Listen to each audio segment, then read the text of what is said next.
And good afternoon, everybody. We are live here in Cashion, Oklahoma for the Class 2A Division I regional tournament here, home of the Cashion Wildcats, as the Coalgate Wildcats will be the number 3 seed in this regional tournament. We'll be playing the Howe Lions. They'll be the number 2 seed.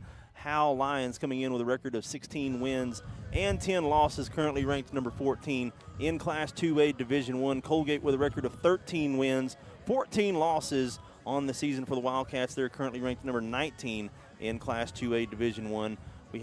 This will be game 2 of the regional tournament here. The first game of the day went decisively to the number 1 seed in the tournament and currently number 3 seed overall, Cashion Wildcats. The defending state champions wasting no time in defeating Watonga, the Eagles. 19-1 in 5 innings was the score in that first game. So Cashion advances to move on to play in the winner's bracket. They'll play at 4 o'clock. They will play the winner of this game between Howe and Coalgate. Good afternoon, everybody. I am Cody Newberry. Going to bring you all the action, play-by-plays here from this regional tournament today and tomorrow and possibly Saturday if need be. We're here as long as the Wildcats are here. We'll bring you all the coverage here from Cashion, play-by-play, as long as the Wildcats keep playing here at Lance Butler Field, home of the defending state champions, the Cashion Wildcats. Really beautiful field. They have a turf infield. Everything is turf on the infield. Outfield is natural grass. Again, infield, including the foul territory in the infield, is turf. Everything else after that is is natural grass. 375 feet dead center, as the wind is going to currently blowing left to right, third base to first base. Field facing more northeast, kind of southwest to northeast direction is the way the field is currently sitting. Here in Cashion. Looks like I've got something obstructing my camera view. I'll be right back. The camera's actually upstairs, so give me just a second. I'll be right back.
And we are back here. Got the obstruction taken care of. Burris slaps a hard hit ball out to dead center field. Going back is Dalton. And not making the play. It's going to roll to the fence. Burris rounding second. Going to have a stand-up triple. Leadoff triple for Burris to get things started for the Coalgate Wildcats. Going to bring up Cato Pebworth, number 24.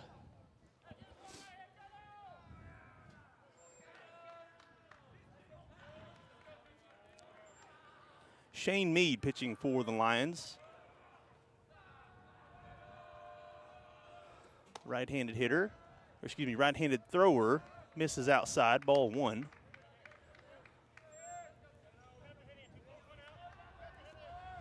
Pepworth had squared up to bunt momentarily. He's going to do the same here. That pitch high. Ball 2, now 2 balls and no strikes. for Meade. Coalgate in their purple tops, white bottoms, purple socks for the Wildcats. Pebworth squares up to bunt. Again, another high pitch. Now 3 balls.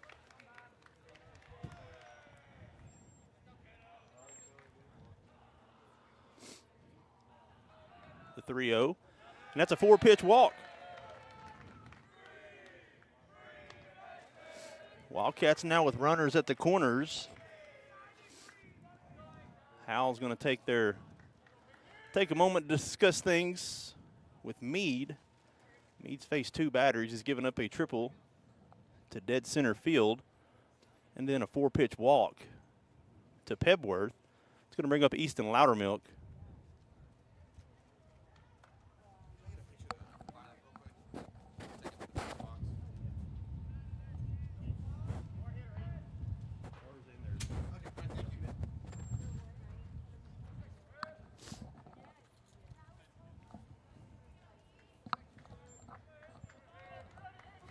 Sorry about that. Had to get lineups up to upstairs. The PA announcer here at Cashion. Easton Loudermilk. The lefty's going to step into the plate. First pitch. Outside ball 1. Getting Pebworth at first base. You might see Pebworth go here. I doubt Howe will throw down to second. Loudermilk bloops that up to the shortstop, and everybody's going to have to retreat back to their bags for out number 1.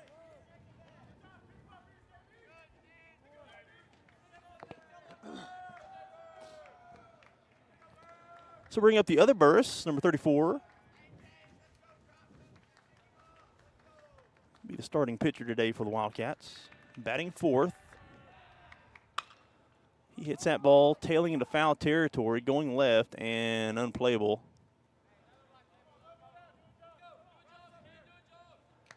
Again, Wildcats still with runners on the corners here in the top of the first inning.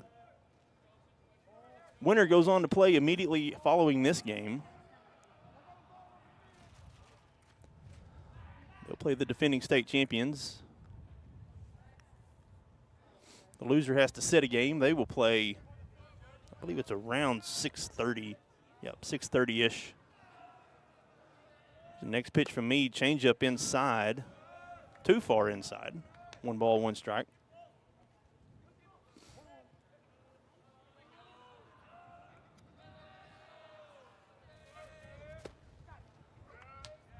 And Cato's going to take second base standing up. Now the Wildcats with 2 runners in scoring position here for Burris. Brown on deck for the Wildcats. Wind blowing out over center field fence. And that's going to hit Burris on the leg, and they're going to load the bases.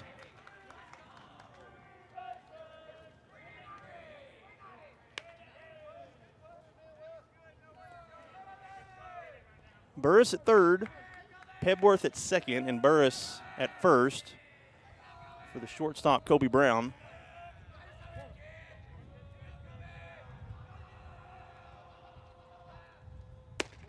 That pitch upstairs, ball 1.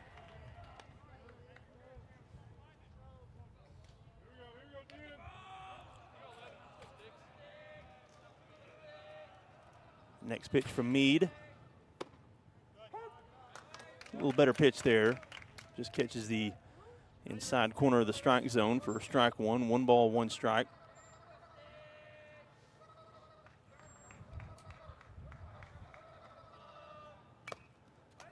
Foul tip. Fouls that back behind home plate.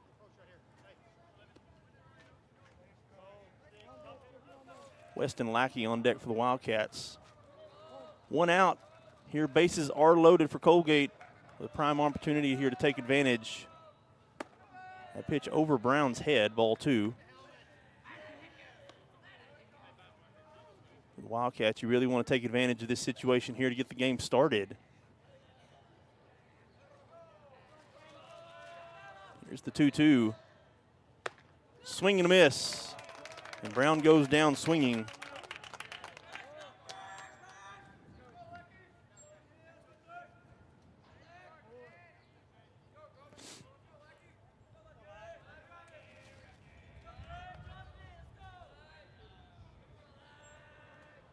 Here's the first pitch to Lackey. He swings and misses.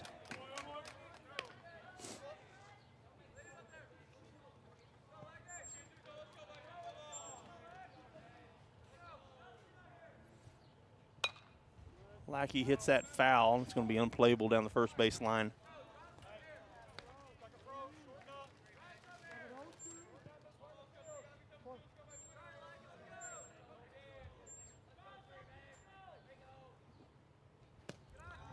Pitch low, gets behind the catcher. Burris going to slide into home, and he's safe.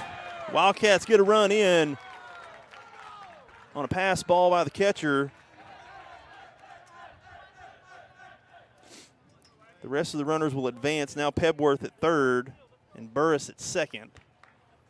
And the Wildcats are on the board first. I fixed it.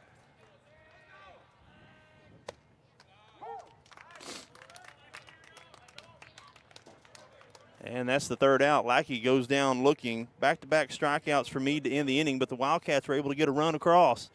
They take a one-run lead moving to the home half of the first inning. We'll take a break. Be back here on 107.5 KZIG, The Rock. This is Eric Studeville inviting you to buy the Studeville way. Whether you're looking for open roads or you like them built tough, there is only one way to buy your vehicle. And that's the Studeville way. Studeville Chevrolet, 851 Westside Drive in Durant, and StudevilleChevrolet.com. And Studeville Ford, 1601 South Mississippi in Atoka, and StudevilleFord.net. The Studeville family of dealerships, proudly serving you and your communities. Your day-to-day is filled with possibility and the potential to create days you'll never forget. At First Bank, we have accounts that help make whatever you dream of possible. First Bank, here for possibilities. And we're back here, home half of the first inning. Coalgate with a one-run lead as we move to the bottom of the first inning. And wherever you are, however you are, thank you for joining us today here at Lance Butler Field, home of the defending 2025 Class 2A Division I state champion Cashion Wildcats, who already won their first game today. Coalgate now takes the field for the first time for the Wildcats.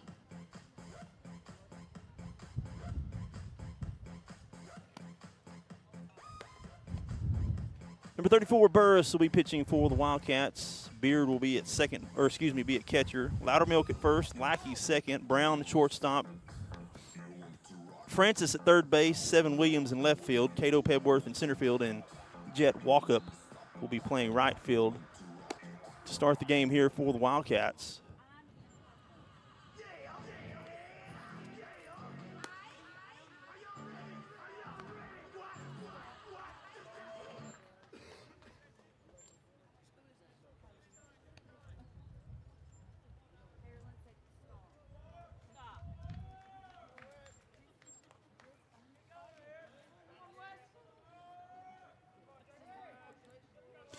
Leadoff hitter here for the Lions will be Wesley Toney, number 9.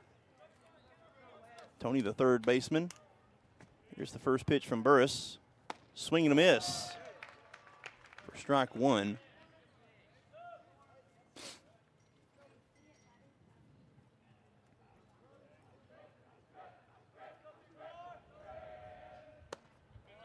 Good pitch, strike two. Right down the middle for Burris.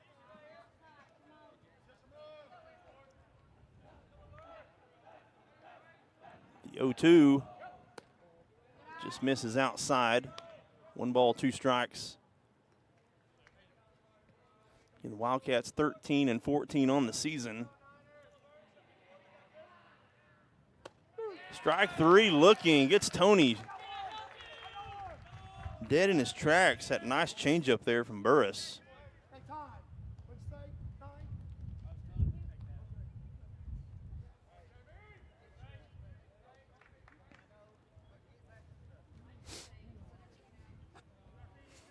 Ethan Dalton now batting. Dalton, the center field, steps in. Check swing right back to Burris, and he catches it. 1 pitch, out 2. There's a check swing hit there by Dalton.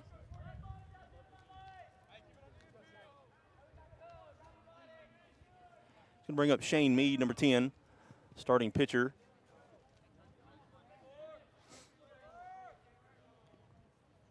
Here's the pitch from Burris. Bounces in front of home plate, and Burris slips and falls. Again, this is a turf field. Everything is turf on the infield, including the pitching mound. So if you're not used to pitching on the turf, it can get away from you. That ball hit hard into the Coalgate dugout. A heads-up play there. I believe it was Coach McCullum snatching that ball out of midair. Here's the 1-1. Pops up. It's going to be playable. Tailing into foul territory. And Brown finds it in the sun for out number 3 in foul territory. Francis had lost it. Brown comes in from shortstop, cleans up the play, and it's 3 up, 3 down for the Wildcats. We'll take a break and be back here for the second inning. This is Wildcat Baseball, presented by First Bank.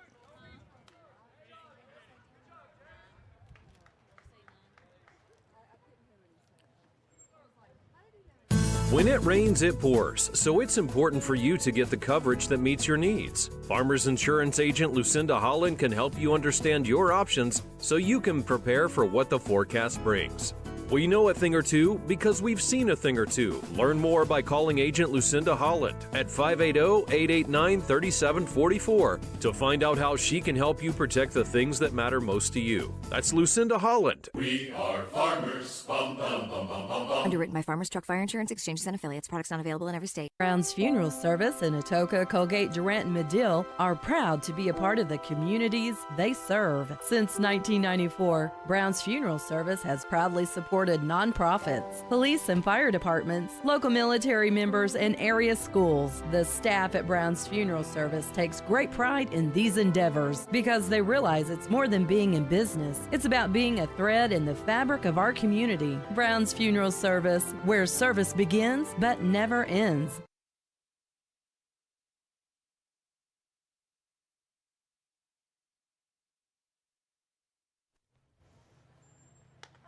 And we're back here as we start the top of the second inning. The Coalgate Wildcats currently leading 2-1 over the Howe Lions.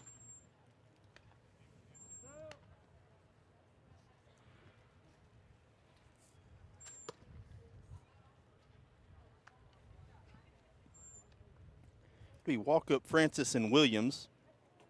3 batters due up here for Coalgate. Number 1, Jet Walkup, another left-handed hitter for the Wildcats. Meade goes back to the mound for Howe. First pitch from Meade. Just gets the bottom of the strike zone for strike 1.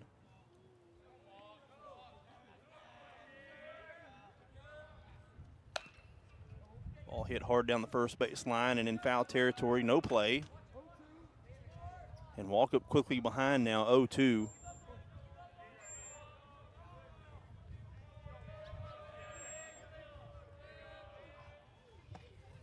Misses outside, 1 ball, 2 strikes.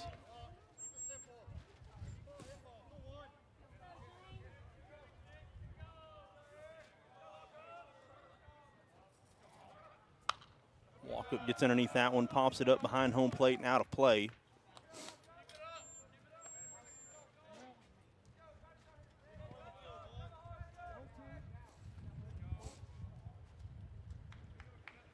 Here's the 1-2 pitch from Meade. And gets Walkup looking. Strikeout for Meade.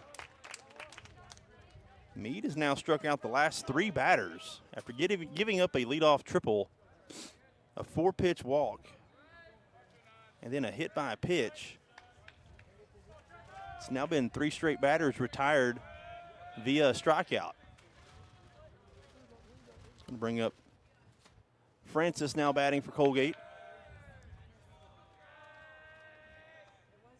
Swing and a miss.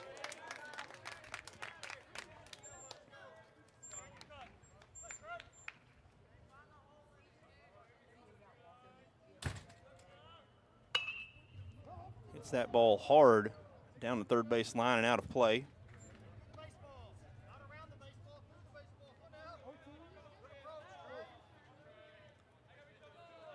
Here's the 0-2 from Meade. This is outside, ball one.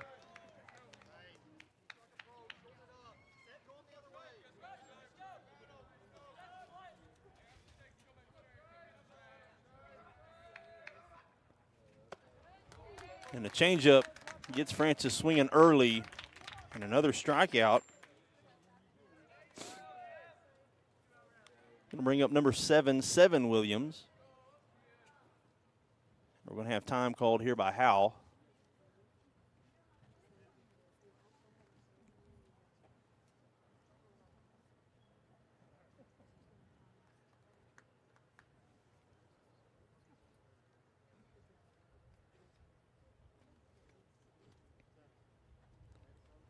Coalgate loaded the bases in the top of the first inning, was only able to get one run across on a pass ball. Trying to get a base runner on here as we move to the bottom of the lineup. Burris on deck for the Wildcats. As Howe defensively retreats back to their positions. Here's the first pitch to 7 Williams. Bounces in front of home plate. Good stop there by Thornburg. Doing the catching duties today for Howe. That ball roped down the third base line. That's going to be multiple bases. 7 rounding first base, and he's going to be held up. That was a good play. That was a good play there by the left fielder, Scott, to close in on that ball. That surely looked like an extra base hit.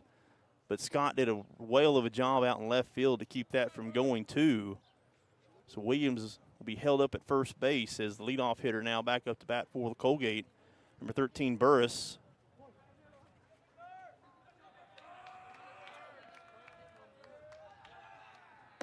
Pitch upstairs, ball one.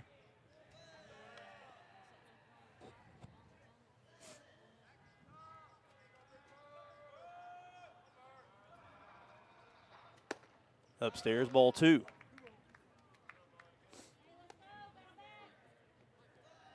Burris started the game with a leadoff stand-up triple.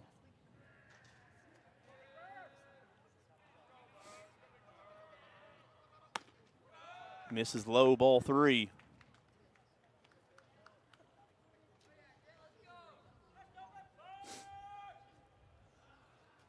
Williams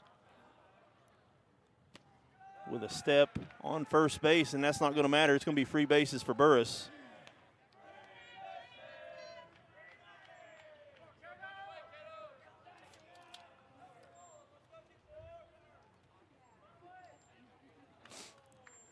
Bring up Cato Pebworth. Runners at first and second. Cato had a 4-pitch walk in the first inning for Coalgate. Meade misses upstairs and outside, ball one.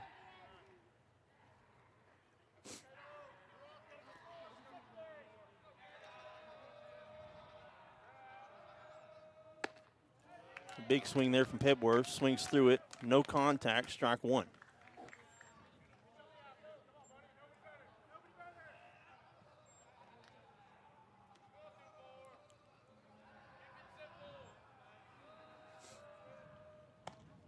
Meade misses outside, 2 balls, 1 strike.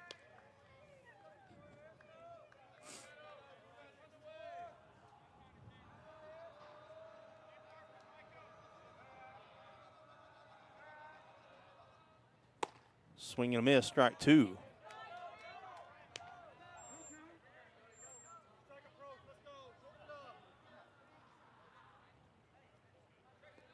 Two balls, 2 strikes, 2 outs. Runners on first and second. Here's the 2-2. Change up, and it's going to deck Pebworth in the back. There's another hit by pitch.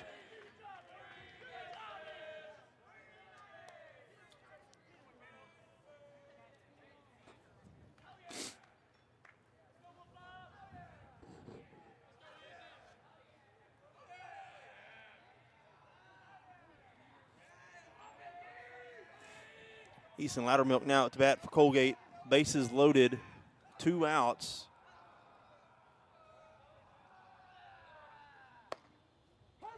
Loudermilk takes the first strike. First pitch, strike one. Loudermilk popped it up to the shortstop in his first at bat, first inning.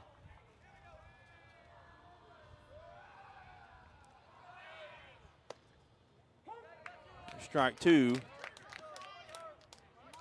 On that outside strike zone, it was a good pitch there by Meade. He's going right at Loudermilk. No balls, 2 strikes, 2 outs, runner, bases loaded again for the second straight inning for the Wildcats. And Loudermilk gets underneath that one, popped up into the infield. Second baseman going over and making the play for out number 3. Coalgate leaves them loaded again. We move to the bottom of the second inning. We'll be back. This is Wildcat Baseball on 107.5 KZIG, The Rock. A community bank is far more than just a bank that offers the services such as online and mobile banking, mobile deposit, and loans that fit your needs. A community bank invests in the community it serves. Your phone call will be answered by local people you already know and will make you feel welcome by greeting you as you enter the lobby. At Shamrock Bank, we effectively combine convenient banking technology with people you know and trust. It really is the people that make the difference. At Shamrock Bank, you are more than a customer, and we are more than a bank. Shamrock Bank, member FDIC. Genesis Abstract and Title is dedicated to doing things right while providing a positive customer experience. At Genesis Abstract, they use advanced technology such as fully automated records to expedite the process and avoid delays. Their friendly professionals are ready to serve you and will take care of every detail to make your buying and selling process an easy one. Genesis Abstract, open Monday through Friday, 8 to 5 at 410 East Court Street in Atoka. Your source for quality abstracts, title insurance, and excellent closing solutions. We now move, push that button right there. There we go. Now move to the home half of the second inning. Coalgate continues to lead the Howe Lions 2-1 here in this Game 2 matchup in the Class 2A Division I Baseball Regional Tournament. The winner of this tournament advances to the state tournament next week. The rest of the teams will have their season come to an end. This is only a one-team winner advancement type of tournament here in baseball. Leadoff hitter here for the Howe Lions will be number 16, Micah Thornburg. Another right-handed hitter. Thornburg playing catcher today for the Lions. Steps up to plate. Burris back on the mound. Here's the first pitch. Thornburg gets underneath that one, pops it behind us, out of play.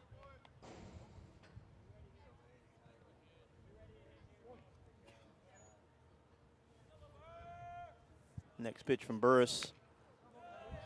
Tips that one behind home plate. Thornburg's quickly behind 0-2.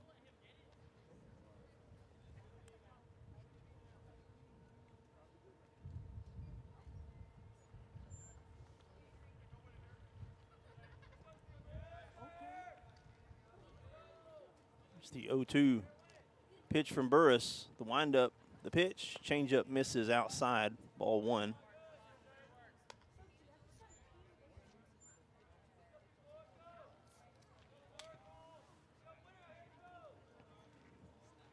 One ball, 2 strikes. Hit hard down the third base line to Francis, and it's through the glove of Francis. Unable to make the play. Thornburg being held up at first base.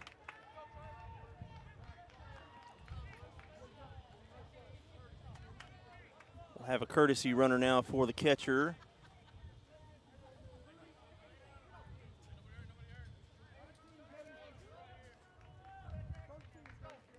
Bring up number 1, Shallon-Tubby.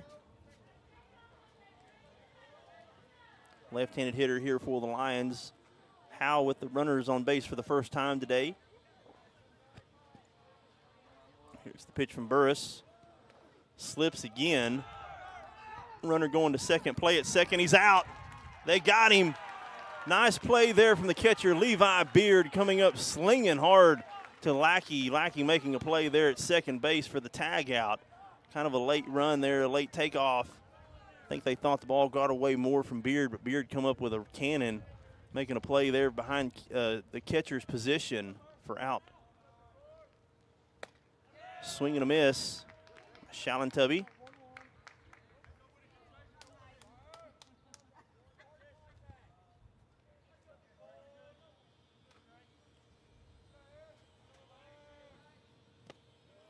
That pitch misses low. Now 2 balls and 1 strike, 1 out here, bottom of the second inning.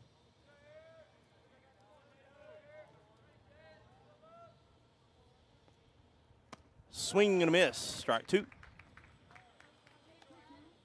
Burris really working that changeup today.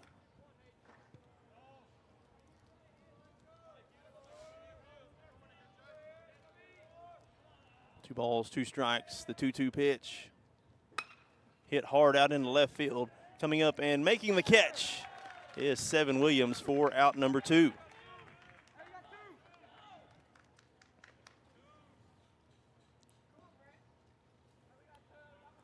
Bring up number 7, Brett Barnhart. Barnhart, the second baseman for Howe, awaits the first pitch. It's going to be a slow roll, and it's going to go foul down the third base line.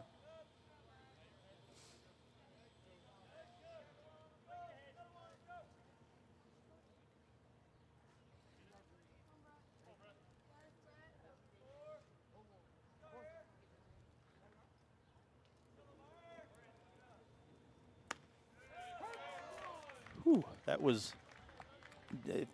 just got the bottom of the strike zone there. Wildcat fans will take it. No balls, 2 strikes, 2 outs. Here's the 0-2. Swing and a miss. And Barnhart goes down swinging. Back-to-back innings, 3 up, 3 down for the Howe Lions. And we'll move to the third inning when we return right after these messages. We'll be right back here. This is Wildcat Baseball presented by First Bank. As Oklahomans, we look out for one another, and at Oklahoma Farm Bureau Insurance, it's no different. With agents like Kevin Haney right here in Cole County, we always have someone close at hand with the advice and guidance you need to help you find affordable coverage and products for your home, auto, farm and ranch, business, life, and annuities. Please call Kevin Haney at 580-927-2324 or visit okfbinsurance.com today. Life insurance and annuity products offered through Farm Bureau Life Insurance Company. Property and casualty products are offered through Oklahoma Farm Bureau Mutual Insurance and affiliated companies. Oklahoma Farm Bureau Insurance, made of and made for Oklahomans.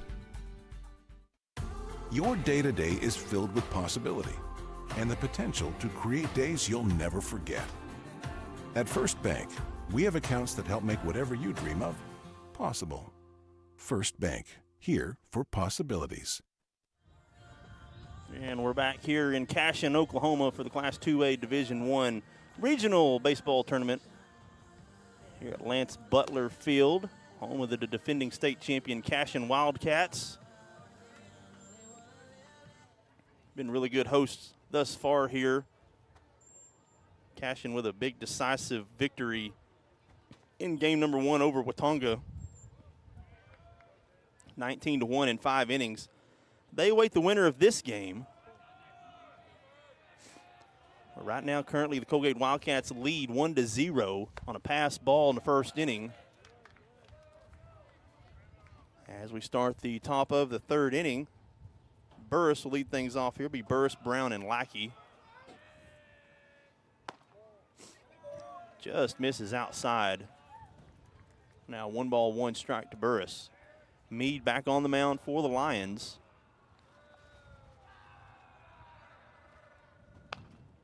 It's going to be a slow roller to shortstop. It'll be a play at first. Coming up, making the throw, not in time. Burris legs it out. That was Harrison. It was going to be a tough play to make anyway. That was a really slow roller. Not able to come up to make the play, and Burris is safe at first. It'll bring up the shortstop for Coalgate, number 11. Colby Brown struck out in the first inning. The first of 4 straight strikeouts for Meade. Since then, he's given up a single, a walk, and a hit by pitch.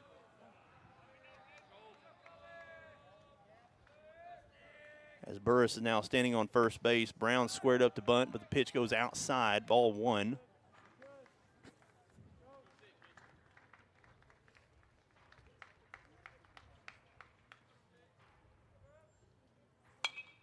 Brown gets underneath that one, pops it up, and it's going to land just behind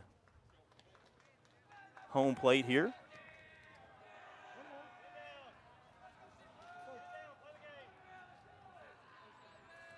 Brown back in the box now. 1 ball, 1 strike. Swing and a miss. Now 1 ball, 2 strikes for Brown. Again, Kobe struck out in the first inning.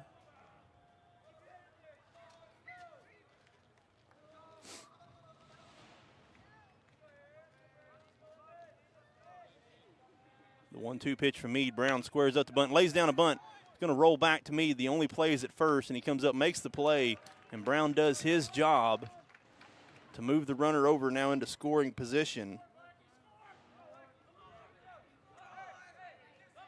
Burris now standing at second base. We'll bring up number 3, Weston Lackey. Right-handed second baseman for the Wildcats. Wildcats now have had runners in scoring position in all 3 innings here to start the game today.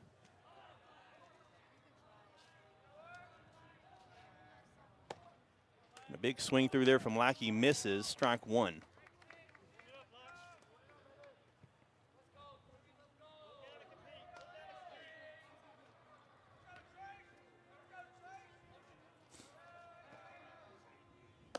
That pitch way upstairs, even for tall Lackey.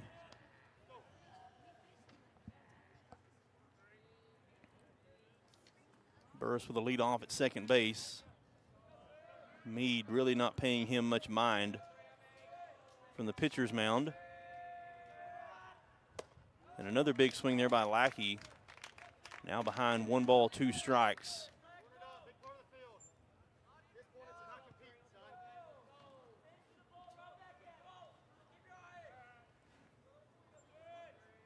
Here's the 1-2. Misses outside, 2 balls, 2 strikes.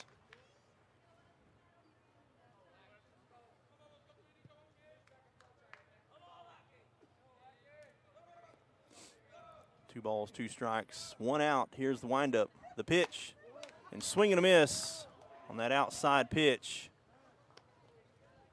Lackey goes down again, now with 2 strikeouts to start his regional tournament. That'll bring up Jet Walkup.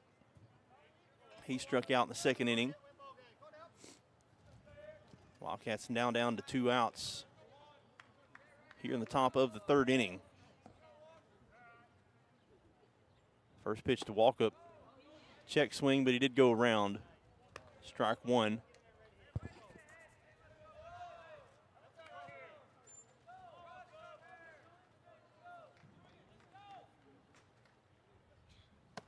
Swing and a miss. Walkup misses that pitch and is now behind 0-2 here with 2 outs.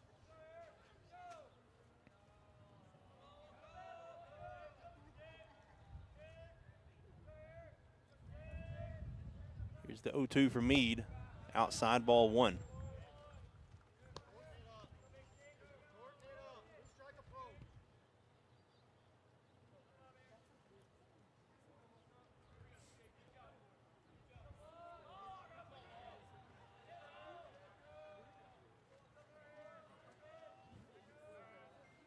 One ball, 2 strikes. Upstairs, ball 2. Walkup now battled back to even the count. 2 balls, 2 strikes, 2 outs. Burris still standing at second base.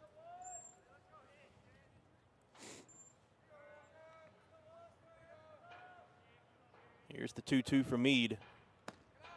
Misses low and outside. Ball 3. Walkup's now battled back to a full count here. As the payoff pitch upcoming here for Meade to try to get out of the inning. Here's the full count pitch. And got Walkup looking on that outside corner. And Walkup goes down again via the strikeout. And the Wildcats leave another runner on in scoring position. We move now to the home half of the 3rd inning. We'll take a break. Be back here on 107.5 KCIG, The Rock. Looking for the perfect outfit or a unique gift? Visit Triple Heart Boutique. The latest trends in women and children's clothing, stylish accessories, and charming decor. Show your team pride with their exclusive Spirit Wear collection. Need an energy boost? Stop by for one of their refreshing teas and stay glowing all year long with their tanning and red light beds. Open Tuesday through Friday from 6 to 6 and Saturday 10 till 2. Visit Triple Heart Boutique at 117 North Main Street in Coalgate. This is Eric Studeville inviting you to buy the Studeville way. Whether you're looking for open roads or you like them built tough, there is only one way to buy your vehicle. And that's the Studeville way. Studeville Chevrolet, 851 Westside Drive in Durant, and StudevilleChevrolet.com. And Studeville Ford, 1601 South Mississippi in Atoka, and StudevilleFord.net. The Studeville family of dealerships, proudly serving you and your communities.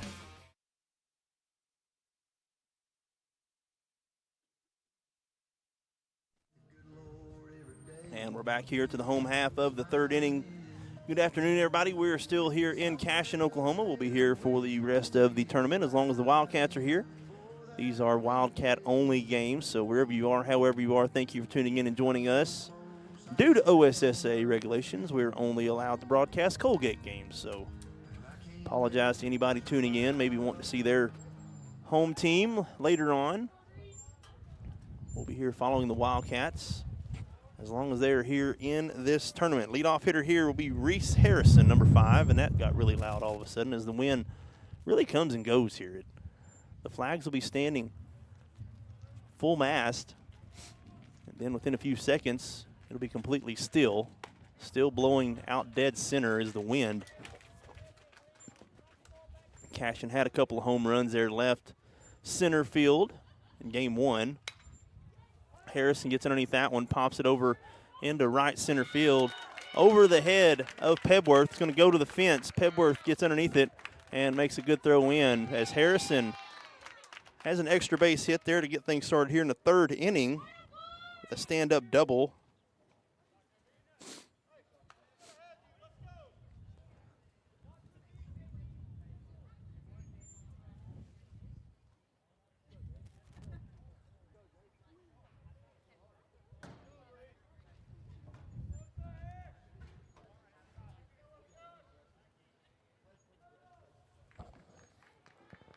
So Howe now with runner in scoring position for the first time this afternoon. It'll bring up number 22. Be Cashion Payne. Harrison standing at second base.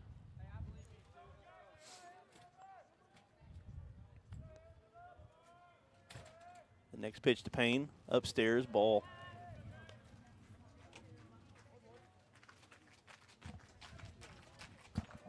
One ball, one strike here to Payne. Hayden Scott on deck for Howe.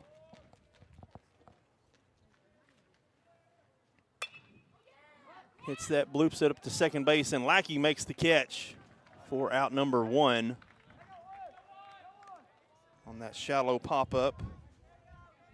Gonna bring up number 24, Aiden Scott. Scott, the left fielder for the Lions. Left-handed batter. Now with one out as Howe's back to the top of the lineup on deck. Here's the pitch from Burris. Right down the middle, strike 1.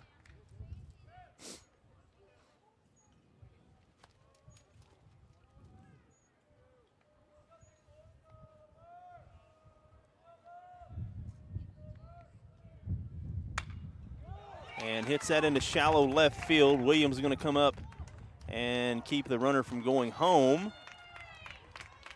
As Harrison's going to move over to third base, and Scott with a single.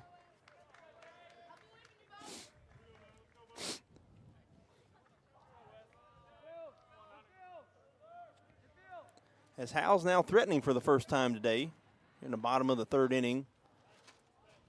Lions now at the corners. Harrison at third, Scott at first. Bring us back to the top of the lineup, number 9, Wesley Toney. He struck out in his first plate appearance back in the first inning. Throw back to first base. Not in time, but it keeps Scott honest at first base.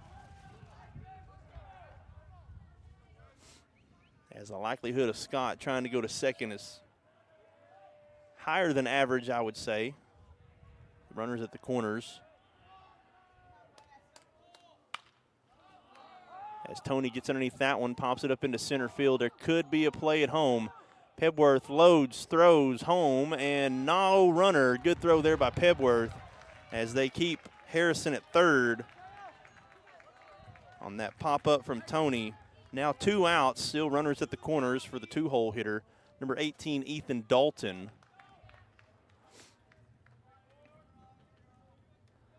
Dalton check swung back to the pitcher in his first at bat, the first inning.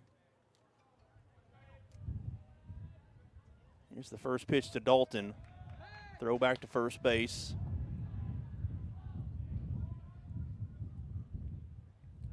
Not in time. And the Wildcats just need an out here to get out of this inning, as the Lions are threatening for the first time today. Dalton sees that, strike one.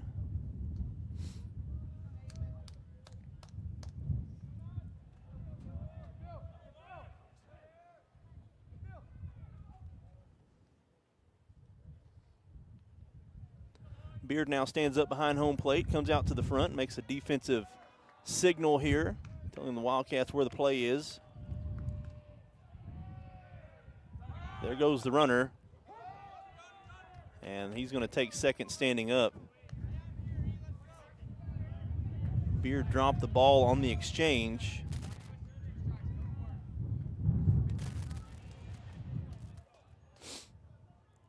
Wind continues to blow here.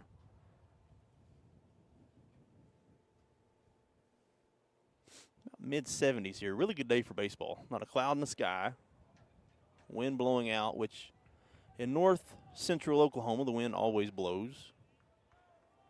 0-2 the pitch. Misses outside. 1 ball, 2 strikes.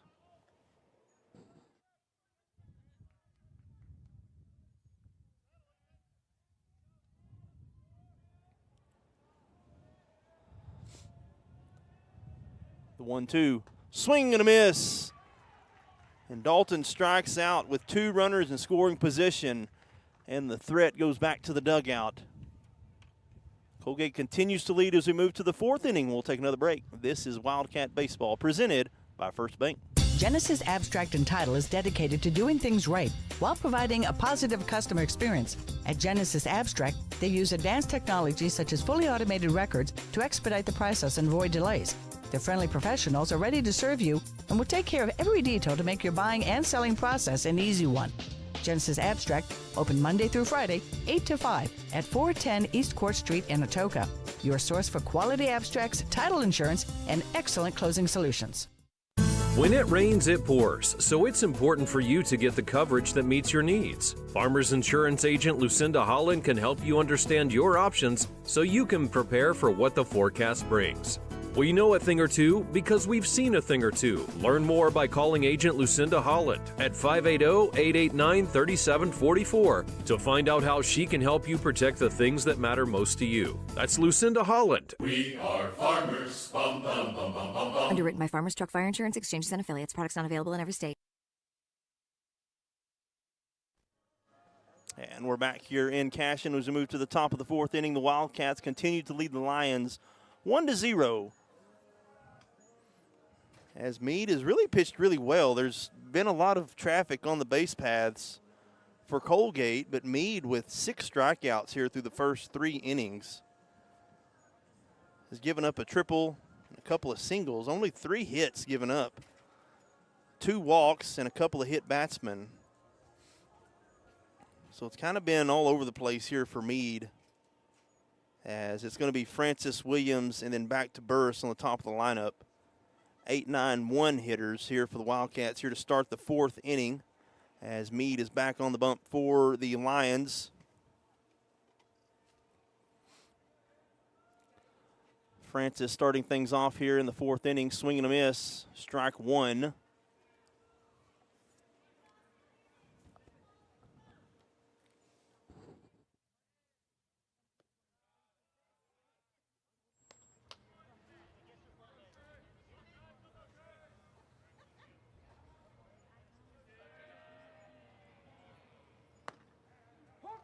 Strike 2. That's a good pitch there from Meade.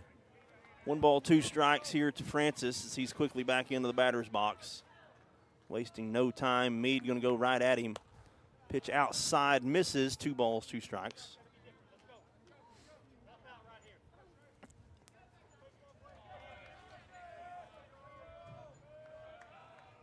And Francis gets decked in the back. It's the third hit batsman today by Meade. As the Wildcats will now have a leadoff runner here to start the fourth inning. It'll bring up Seven Williams, 1 for 1 today with a single.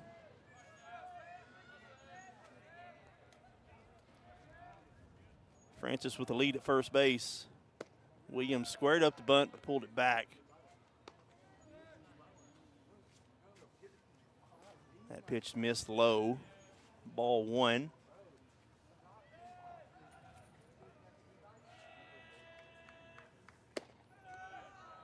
Williams wanted to bunt again.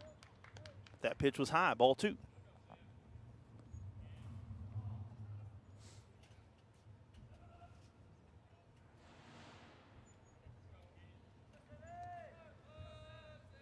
Here's the 2-0 pitch. That's a good bunt. Going to go down the third base line. It's going to be a close play at first. And Williams is safe. He legs it out. Again, Wildcats have laid down 2, I wouldn't call perfect bunts, but they were pretty close to perfect. Just slow rollers that makes it hard for that third baseman and shortstop to come up to make the play. And Williams showing his speed from that 9-spot hitting as the Wildcats roll over to the top of the lineup here. Number 13, Burris, has a triple, scored the only run of the game thus far, and walked in his last at bat. Meade misses outside, ball 1. Again, the Wildcats haven't really had trouble getting runners on. They've had trouble runners getting in has been the issue today for the Wildcats. Meade just misses outside, ball 2.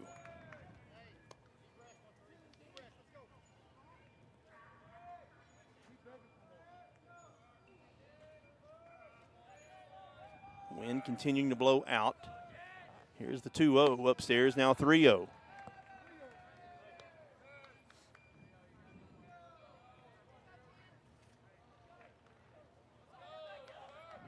Howe, the number 2 seed in this tournament. Coalgate, the number 3. The 3-0, and Burris swings through that and misses, strike 1. Now 3 balls and 1 strike.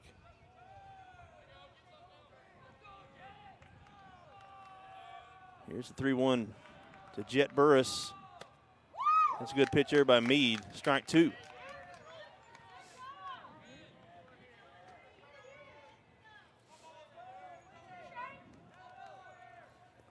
So here's the payoff pitch. Burris is going to call time, step out of the box.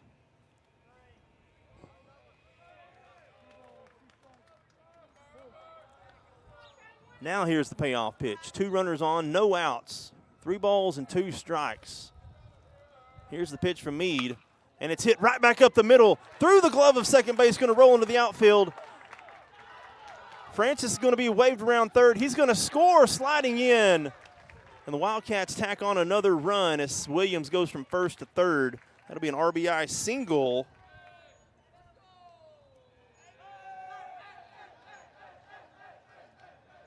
For Jet Burris.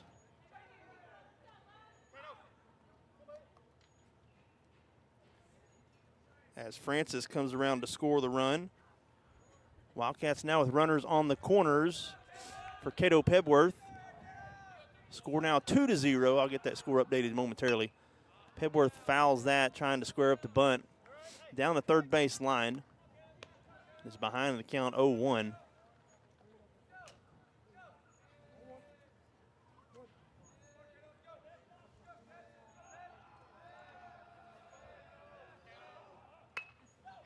Pebworth lays that down into no man's land, and he's going to be safe, and a run scores. It's 3-0 now for the Wildcats.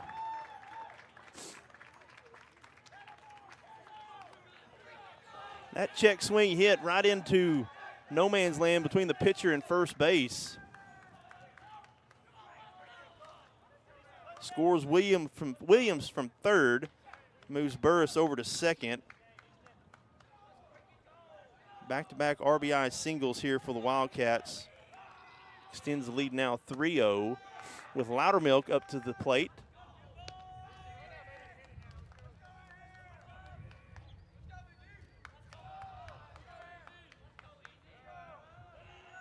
Still no outs here in the top of the fourth. Loudermilk hits that ball hard, and it's going to roll into right field. Being waved around third is Burris, and he's going to score standing up.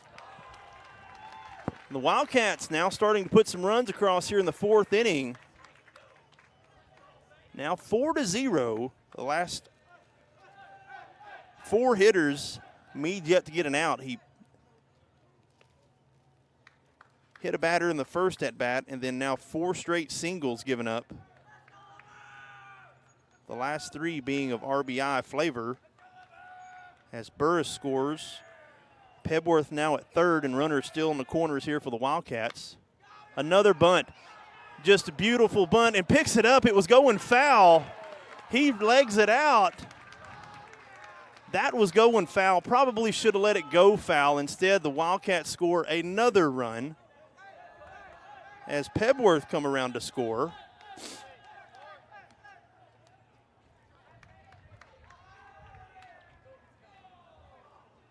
Score now 5-0.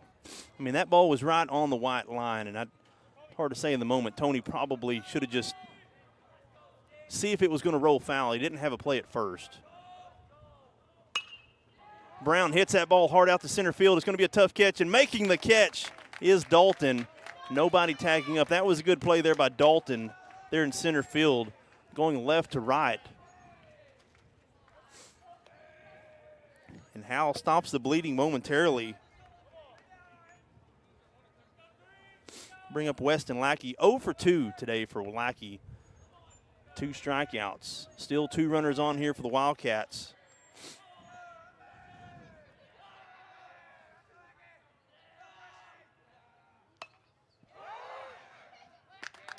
Lackey tried to lay down the bunt, but instead he popped it up back to the pitcher for out number 2.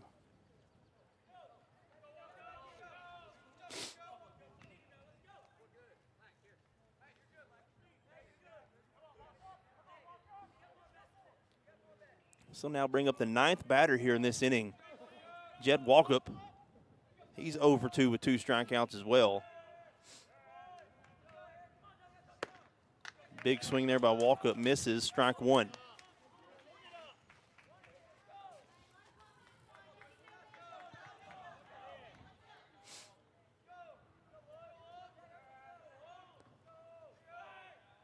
Another swing and a miss. Walkup quickly behind 0-2 here to Meade. Meade trying to get out of the inning.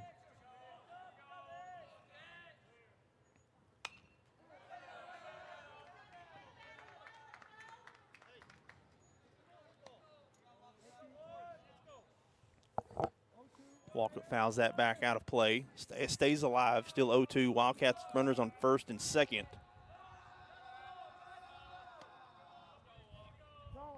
Walkup's going to call time, step out of the box.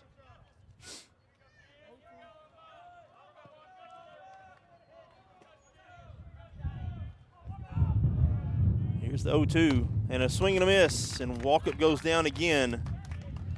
And that ends the inning, but the Wildcats do damage.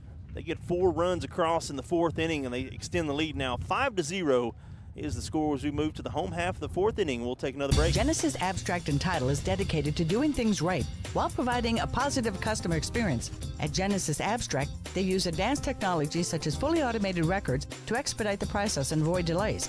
Their friendly professionals are ready to serve you and will take care of every detail to make your buying and selling process an easy one. Genesis Abstract, open Monday through Friday, 8 to 5 at 410 East Court Street in Atoka. Your source for quality abstracts, title insurance, and excellent closing solutions. When it rains, it pours, so it's important for you to get the coverage that meets your needs. Farmers Insurance agent Lucinda Holland can help you understand your options so you can prepare for what the forecast brings. We know a thing or two because we've seen a thing or two. Learn more by calling agent Lucinda Holland at 580-889-3744 to find out how she can help you protect the things that matter most to you. That's Lucinda Holland. We are farmers. Bum, bum, bum, bum, bum, bum. Underwritten by Farmers Truck Fire Insurance Exchanges and Affiliates. Products not available in every state.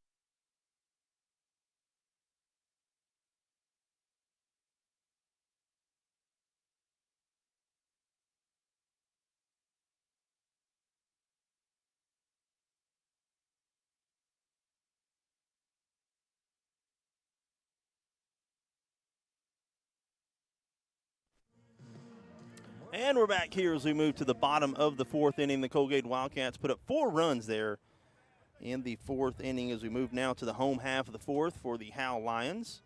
Should be Meade, Thornburn, and Shallantubby. I apologize if I'm mispronouncing names. That ball hit to Francis at third, going to come up, make the throw in time for out number 1. Francis playing deep there in third, but a hard hit ball.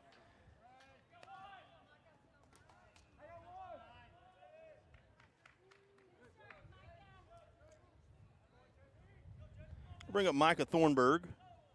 1 for 1 for Thornburg with a single.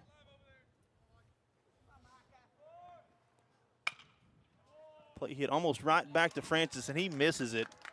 Might have lost it in the sun. Hard hit ground ball, though, and Thornburg is going to get on base. He's now at first. Probably be scored an error, as we'll have a courtesy runner now. Number 13 coming in to run for the catcher. Thornburg catching for the Lions today. And there's the wind. Bring up Shallantubby. Swing and a miss. Strike 1. Number 13 was thrown out earlier trying to go into second base. Another foul ball out of play. 2 strikes now for Burris.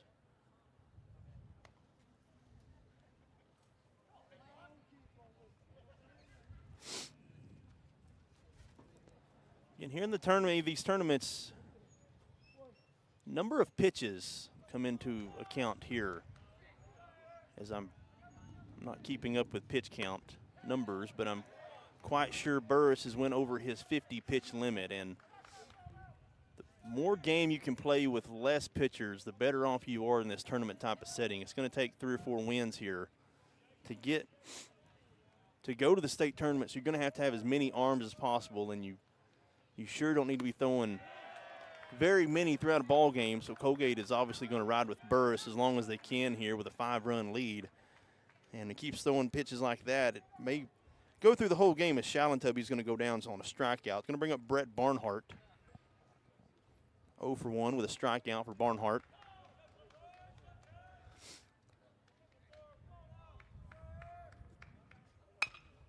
That ball hit hard.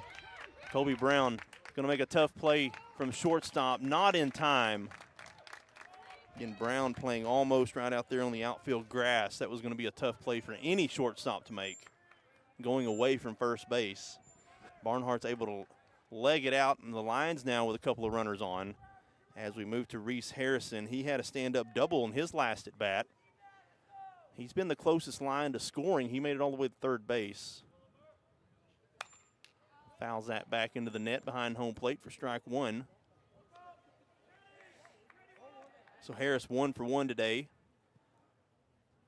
The only Lion with an extra base hit.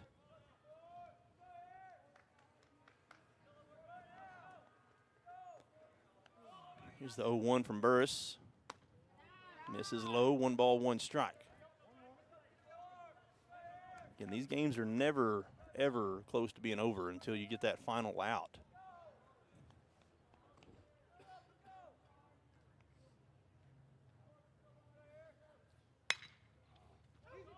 That ball hit hard to Brown, and Brown loses it under his glove, and Howe's going to get a run in. That was a ground ball. Made more times than not. Brown loses it under his glove, rolls into the outfield. And Howe gets on the board for the first time today.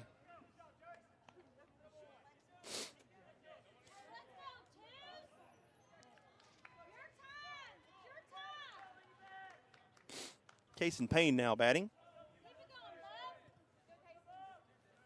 Score now 4-1. A couple of errors here given up this inning for the Wildcats. That ball hit hard out into right field, and it's going to drop. That's going to score 1. Back-to-back hits.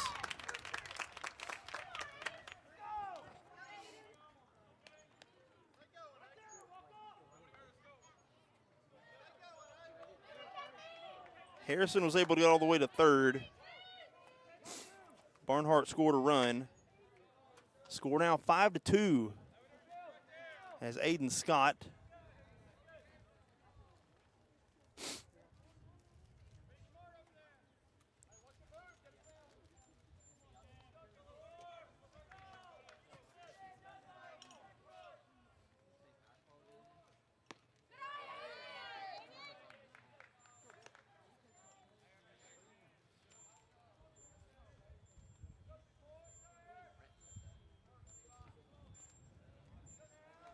Howe threatening again. Scott fouls that. Back at the feet of Beard. Now 1 ball, 1 strike, 1 out. Runners at the corners.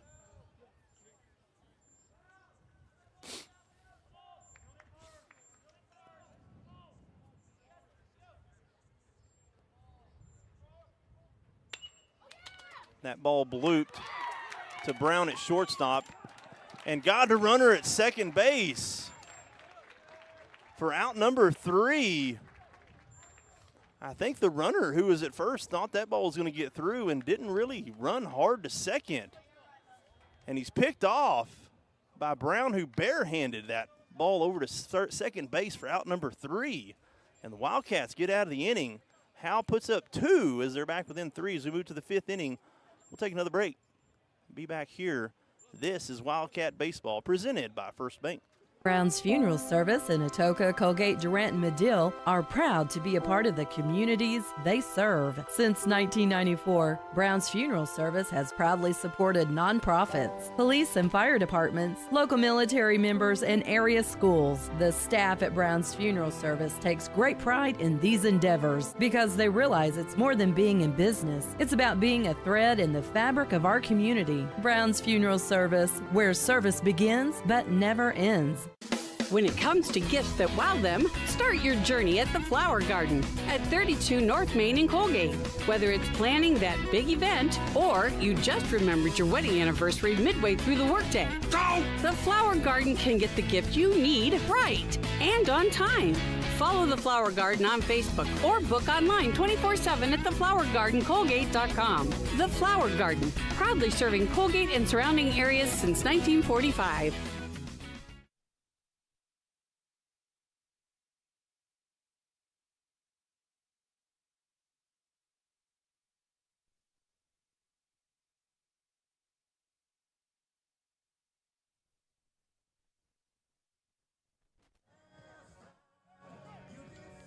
And we're back here in Cashion, Oklahoma. Shane Mead back on the bump for the Lions here as we start the 5th inning. As the music is still playing. Need to get it turned off.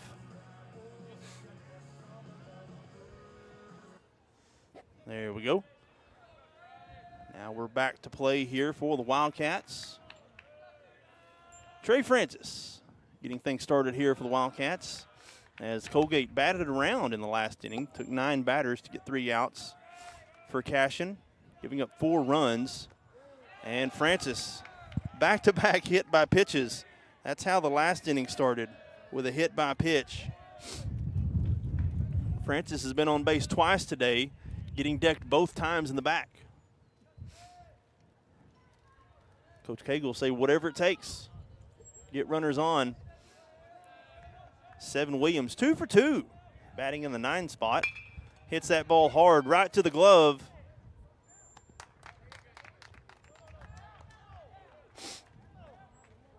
As they're saying that the third baseman caught it. I think it's a double play.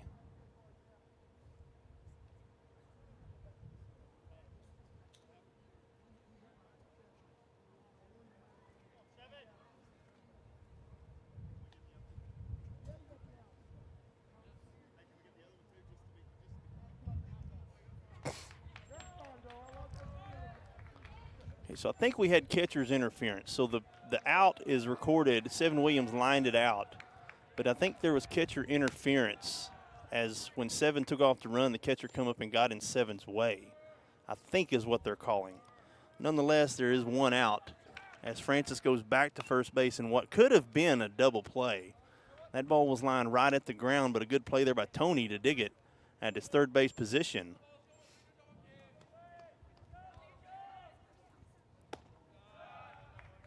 It's just kind of me speculating. I'm pretty sure that's what it was. Jet Burris back up to bat here, the leadoff hitter for the Wildcats.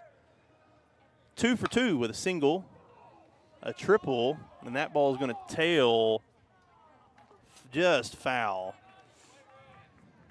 It had the distance. 315 or 305. There's 315 in the right field corner, 305 in the left field corner. 2 balls, 2 strikes here to Burris. Ropes that between first and second base into right field, and that's going to be stand-up single, back-to-back singles, and a runner is going to slide into third base, and Burris is going to go to second.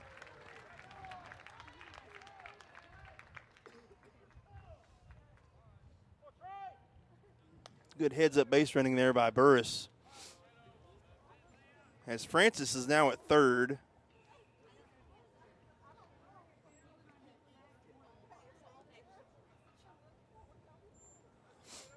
Just because I can, and I'm not the official score, I'm going to give Burris a double. He's now a home run away from hitting for the cycle. Because I'm completely unofficial and keeping my own stats. I'm going to bring up Cato Pebworth. Walked in the first inning, hit by a pitch in the second, and had an RBI single and also scored a run in the fourth. Cato batting in the 2 spot. 1 out. Runners in scoring position here for the Wildcats. Burris at second, Francis at third. Pebworth trying to lay down the bunt. Fouls it down the third base line. Out of play.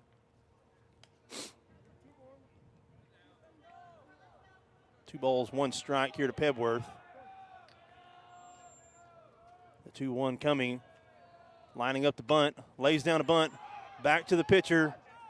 And makes the throw to first.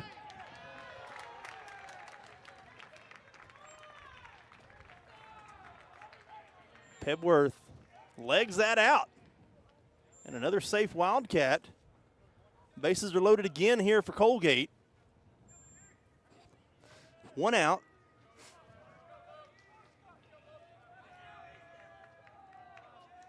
Wildcats doing a really good job on these bunts. I think they've laid down 3 bunts. All 3 have been successful.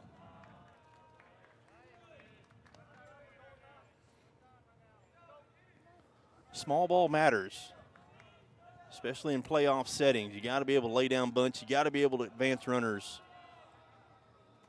It's not all about the long ball and hitting it deep, but that one is. That's going to score a bunch. Loudermilk hit that ball to right center field. That's going to score at least 2, might get 3. Pebworth being waved around.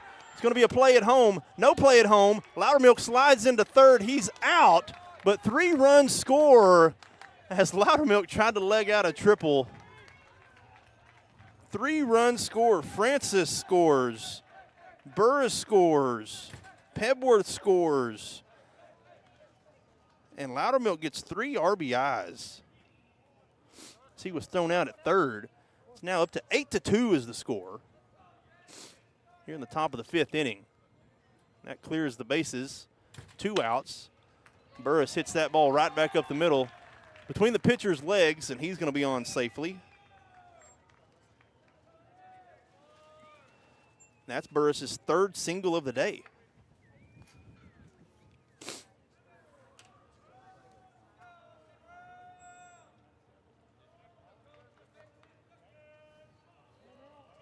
Eight to 2 is the score now here in Cashion as Brown fouls that back into the net at home plate.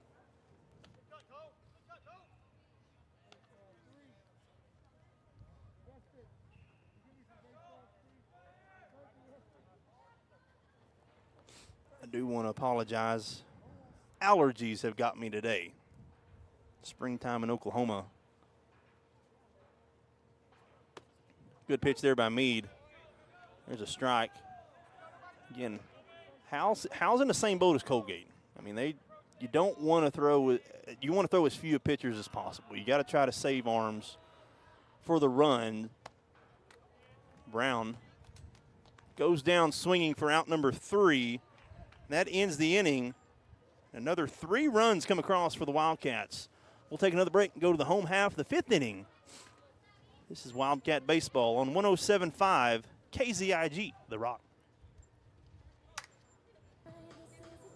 The RX shop is now under new ownership. Jason and Sedana Lanig and their 2 daughters are longtime residents of Caney and are looking forward to continuing the same great service for you and your family. They're excited for this opportunity to serve our community and invite you to let them help you with your healthcare needs. Call 580-889-3331, 580-889-3331, or come by 872 West 13th Street in Atoka. RX Shop thanks you for shopping local. Your day-to-day is filled with possibility and the potential to create days you'll never forget. At First Bank, we have accounts that help make whatever you dream of possible. First Bank, here for possibilities.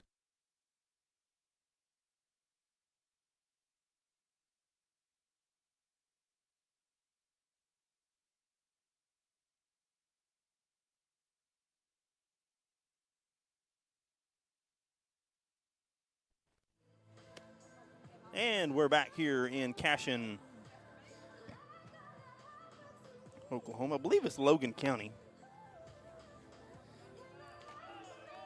Don't know my north central counties as well as I probably should. Here we are, but I did pay attention in school. I know I did. Sometimes. Howe now trailing 8-2, bottom of the 5th inning. As we're back to the top of the lineup for the Lions, Tony hits that ball on a rope right back to Burris, and it's going to roll into center field for a leadoff single here to start the 5th inning. Ethan Dalton now batting. 0 for 2, popped out in the first, struck out in the third.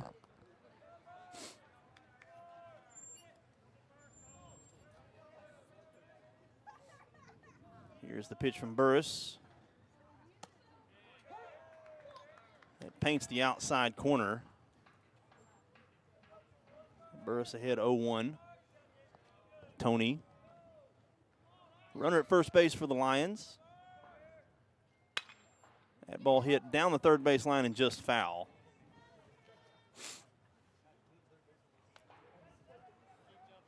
We'll see how aggressive Howe wants to get here as the outs are kind of dwindling down here. It's a 7-inning ball game.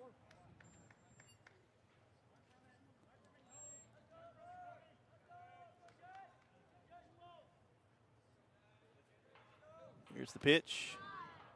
Misses low. Good block there from Beard. And anything getting by the catcher here is going to result in stolen bases.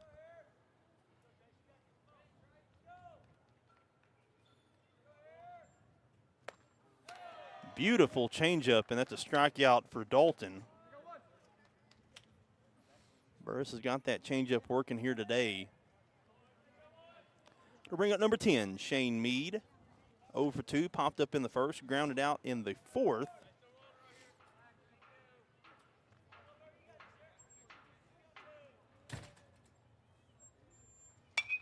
Gets underneath that one. It's going to be a playable ball, shallow infield. Lackey finding it, gets under it, and makes the catch for out number 2. Right behind the pole. There if you're watching online. Wherever you are, however you are, thank you for tuning in and joining us. Hope this broadcast is catching you on a good day. It's a good day for baseball here in Cashion, Oklahoma. And the winner of this game goes on to play right after this. Scheduled for a 4 o'clock first pitch. The loser of this game moves over to the loser's bracket, and that's going to be popped up into shortstop territory. Brown gets under it and makes the catch for out number 3. 3 up, 3 down. 4 up, 3 down. For Howe as we now move to the 6th inning. We'll take another break. Be back here on 107.5 KZIG, The Rock.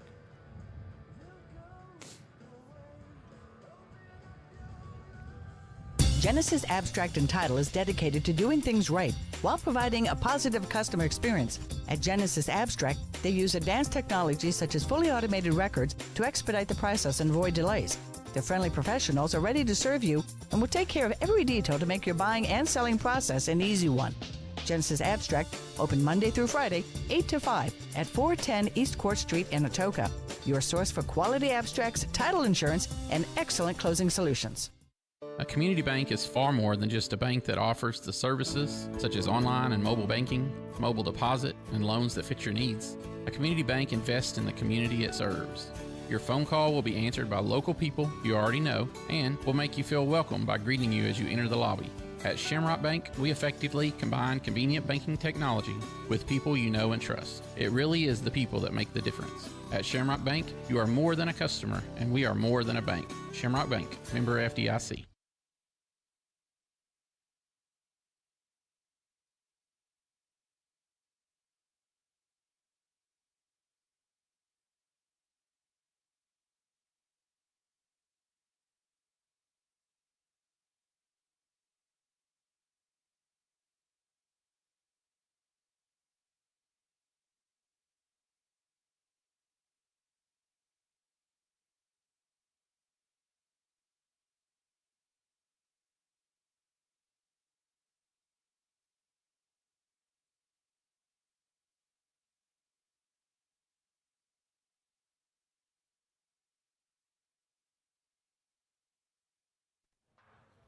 And we're back here, top of the 6th inning here in Cashion, Oklahoma, as the Coalgate Wildcats hold an 8-2 lead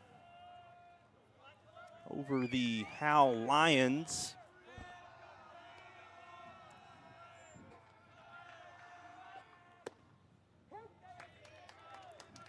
Weston Lackey starting things off here in the 6th inning. Lackey 0 for 3, 2 strikeouts and a pop-up.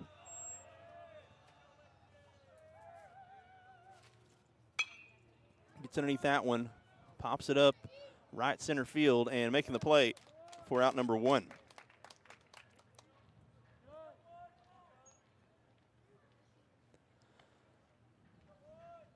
Jet Walkup now up to bat for the Wildcats. 0 for 3, 3 strikeouts for Walkup.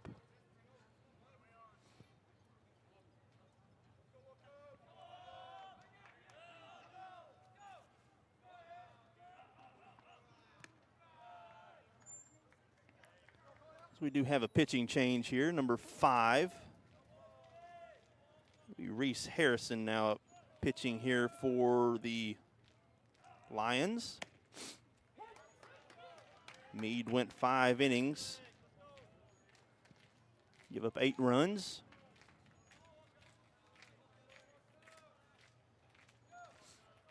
Here's the 1-1 pitch.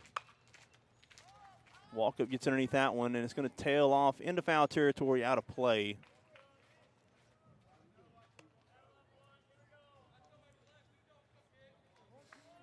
Walkup behind the count, 1 ball, 2 strikes.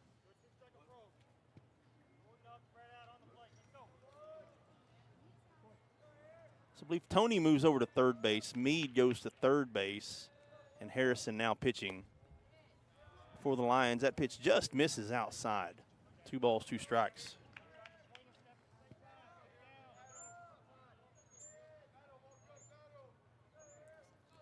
Here's the 2-2.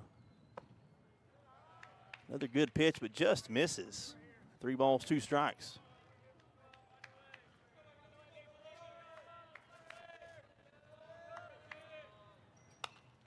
Walkup battles that one. Hits it off the net behind home plate and out of play.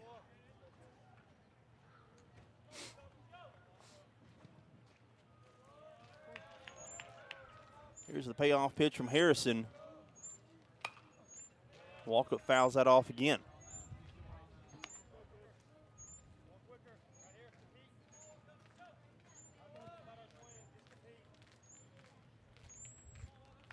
(3-2), the windup, the pitch. Walkup blasts that out to center field, but not hard enough for out number 2. Back-to-back lineouts here for the relief pitcher, Harrison. Going to bring up number 29, Trey Francis. He's been on base twice, but hasn't walked or hasn't got a hit. He's been hit by a pitch twice in his last 2 at-bats. Fouls that one into the net behind home plate for strike 1.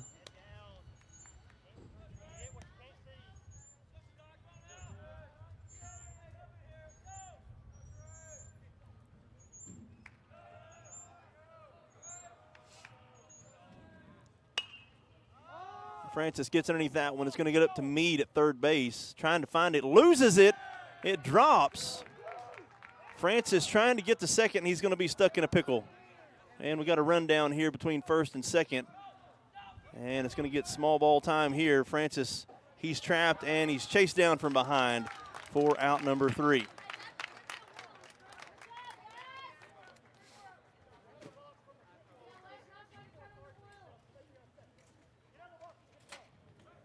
Three up, 3 down for Howe. As we now move to the 6th inning, we'll take another break. Be back here, 107.5 KZIG, The Rock. This is Eric Studeville inviting you to buy the Studeville way. Whether you're looking for open roads or you like them built tough, there is only one way to buy your vehicle. And that's the Studeville way. Studeville Chevrolet, 851 Westside Drive in Durant, and StudevilleChevrolet.com. And Studeville Ford, 1601 South Mississippi in Atoka, and StudevilleFord.net. The Studeville family of dealerships, proudly serving you and your communities. Your day-to-day is filled with possibility and the potential to create days you'll never forget. At First Bank, we have accounts that help make whatever you dream of possible. First Bank, here for possibilities.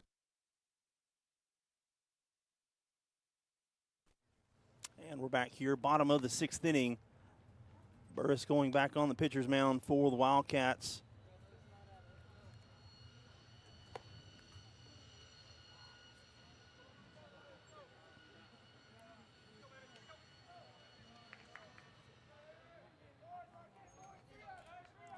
It's going to be Shallon-Tubby, Barnhart, and Harrison. Be your 3 hitters here for Howe.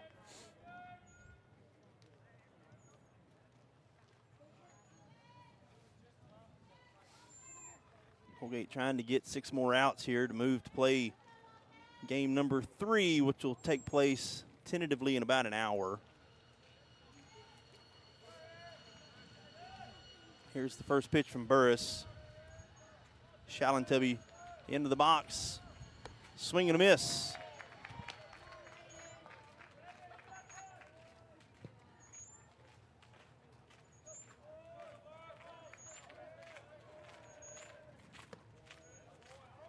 Changeup misses outside. 1 ball, 1 strike.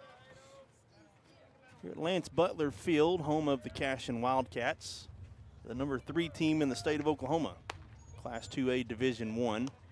2 balls and 1 strike here, top of the 6th inning. Coalgate leading 8-2. No outs.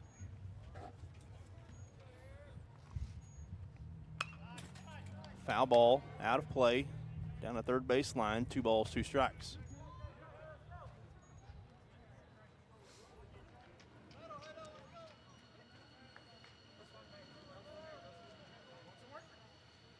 Here's the 2-2. That ball roped out in the left center, and that's going to be maybe extra bases, but a good play there by Seven Williams to track that down and keep Shallon-Tubby at first for a single.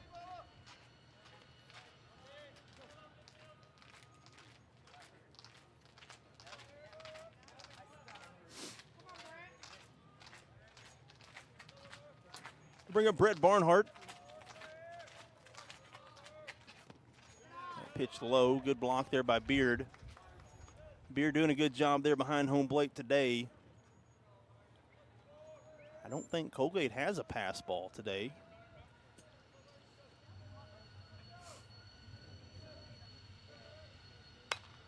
Check swing down the first base line and going to go foul.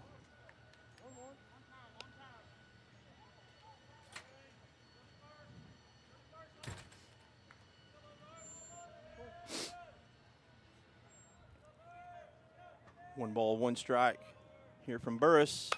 Another check swing into right field.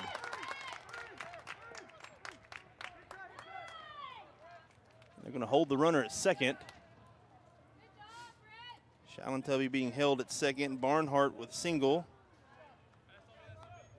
Back-to-back hits here to start the 6th inning for Howe. Bring up Reese Harrison.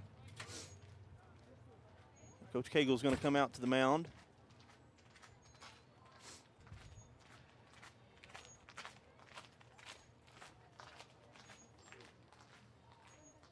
Talk things over, probably trying to decide how much gas Burris has left. Burris is burnt here. He's well over the 50-pitch limit. Coach Cagle talking things over with his defense. You know, kind of get them motivated here to try to help Burris out, get the last 6 outs here to end the game. A couple of errors made in the last inning, last couple of innings. Now up to Reese Harrison. 2 for 2 with a double and an RBI single in his last at bat.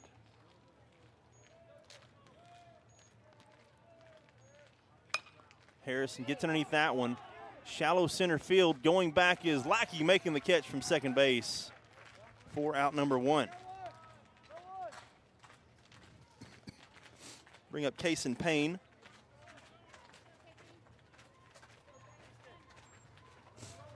Payne 1 for 2, popped it up in the 3rd, had an RBI single in the 4th.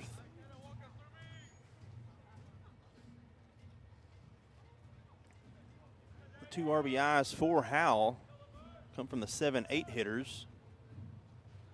Squares up the bunt, it goes foul behind home plate.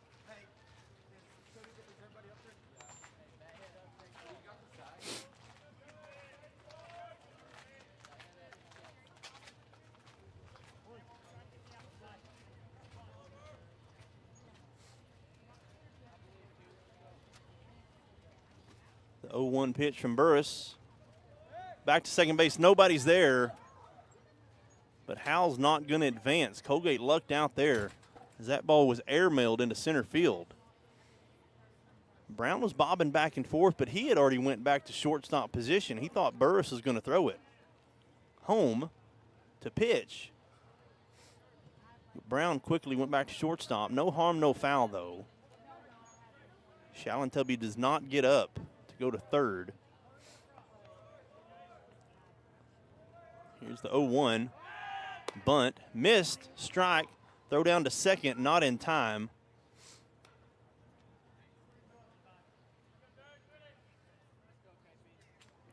Harrison just whiffed on that bunt.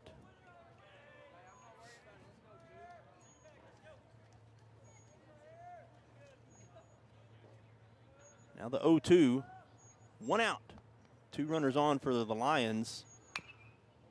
Another foul ball. Harrison battling here against Burris.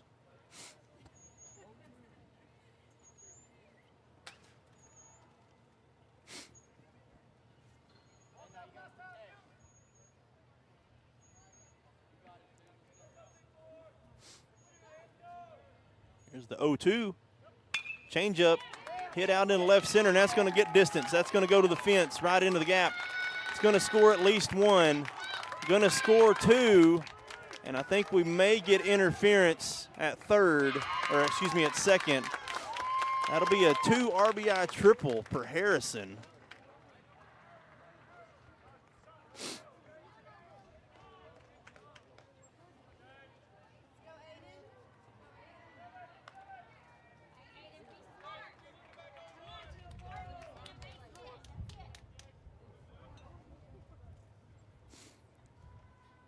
Aiden Scott now up to bat. Aiden 1 for 2 with a single in the 3rd. Fielder's choice out in the 4th. As Howe's trying to flip back to the top of the lineup. Scott swings through that one, throw down to third base. Doesn't get the runner in time. He goes back in safe. But Howe battling here.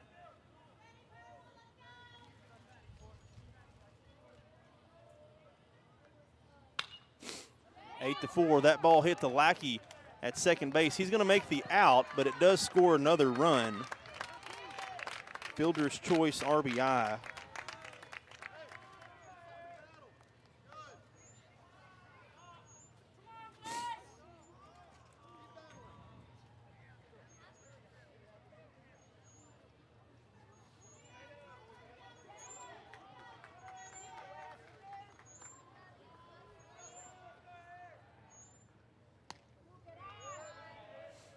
Howe back to the top of the lineup. They've brought the deficit back to 3 from 6 to 3. 8-5 is the score now with a 3-run 6th inning so far here for Howe. 2 outs, no runners on. Top of the lineup back up here for Wesley Toney. 1 for 3. Foul tips that one. I think it may have got Beard on the hand. He's shaking it off. He's going to stick around. 2 balls, 1 strike. 2 outs to Toney. Hits that ball to Brown at shortstop. Fields it, throws, in time for out number 3. What a throw there from Brown to Loudermilk to get out number 3. That moves us to the 7th inning. We'll take a break and be back right here on 107.5 KZIG, The Rock. When it rains, it pours, so it's important for you to get the coverage that meets your needs. Farmers Insurance agent Lucinda Holland can help you understand your options so you can prepare for what the forecast brings. We know a thing or two because we've seen a thing or two. Learn more by calling agent Lucinda Holland at 580-889-3744 to find out how she can help you protect the things that matter most to you. That's Lucinda Holland. We are farmers. Bum, bum, bum, bum, bum, bum. Underwritten by Farmers Truck Fire Insurance Exchanges and Affiliates. Products not available in every state. Brown's Funeral Service in Atoka, Coalgate, Durant, and Medill are proud to be a part of the communities they serve. Since 1994, Brown's Funeral Service has proudly supported nonprofits, police and fire departments, local military members, and area schools. The staff at Brown's Funeral Service takes great pride in these endeavors because they realize it's more than being in business. It's about being a thread in the fabric of our community. Brown's Funeral Service, where service begins but never ends. And we're back here to the final frame as we move to the 7th inning. The Wildcats still nursing a 3-run lead here in Cashion. Howe not going down quietly, as you wouldn't expect them to do. 16-10 on the season are the Howe Lions. Winner looking to play the game following this here in about an hour against Cashion. The loser has to sit a game. They're going to play about 6:30 tonight in an elimination, winner go home type of game, as Watonga is waiting there for a 6:30 matchup between the loser of this game. Howe trying to keep it to a 3-run lead. Coalgate looking for insurance runs, as this will be Seven Williams, will be the leadoff hitter here for the Wildcats. Williams 2 for 3, has a single in the 2nd, a single, scored a run in the 4th, and then lined it out in the 5th inning. That pitch over Williams' head. Wind picking up again, still blowing out 375 to dead center field. Williams slow rolls that one to third base. It's going to be a tough play. He's going to leg that out in time. Williams safe at first, and it's a leadoff runner for the Wildcats as the top of the lineup comes up to hit. 7 hitting the ball really well today. Again, now 3 of 4 from the 9 spot. Brings us back to the top of the lineup, number 13, Jet Burris. Burris has a triple, a single, a double, a walk, and 3 runs scored today for the leadoff hitter for the Wildcats. There goes Williams. He's going to slide into second base easy, and the Wildcats, they get out of the potential double play situation. Now with Williams standing in scoring position at second base.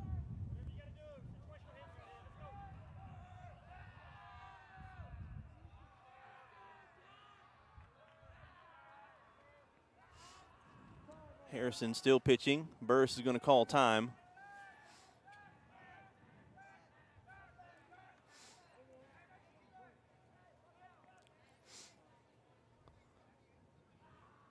No outs here. The 0-1 count to Burris. Good pitch there from Harrison. That's a strike. 1 ball, 1 strike.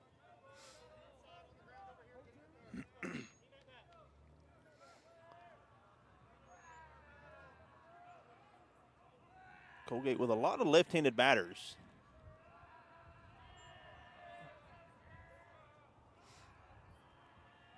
Here comes the pitch from Harrison. Gets underneath that one. Don't know if that's enough to move the runner. Tagging up, Williams is going to go back. That was going to be a tough play.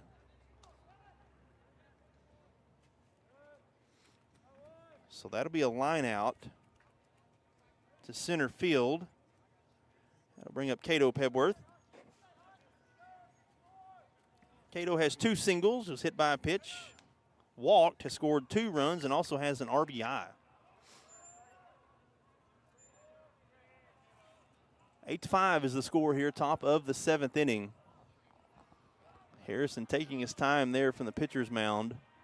Here's the pitch to Pebworth, way upstairs, ball 1.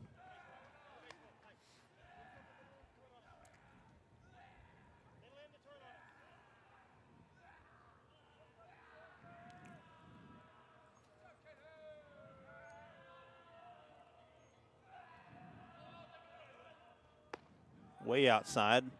Pebworth ahead 2-0. And Wildcats looking for insurance runs here with a 3-run lead here in the final frame.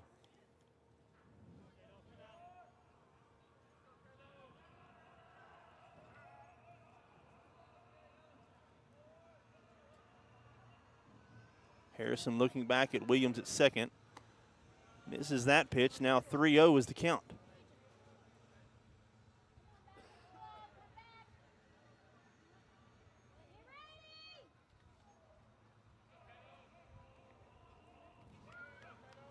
Here's the 3-0 pitch from Harrison. He just gets the outside corner for strike 1.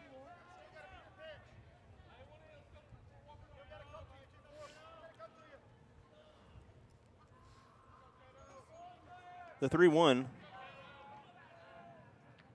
upstairs, and Pebworth's going to draw a walk.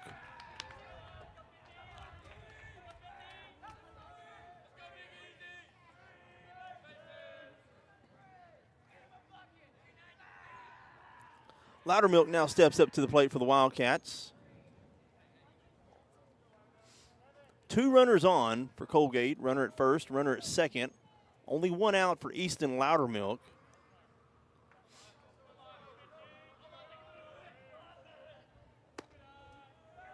Loudermilk is 1 for 3. His last at bat did result in 3 RBIs. Excuse me, he's 2 for 2, my apologies. He was thrown out at third trying to leg a triple, but was thrown out, but did get 3 runs across. Loudermilk takes that off the hand, I believe. Foul ball.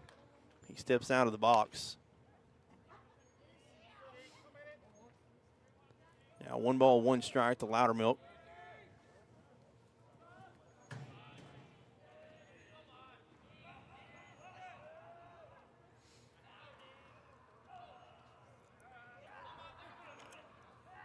The 1-1 from Harrison bounces across home plate. 2 balls, 1 strike.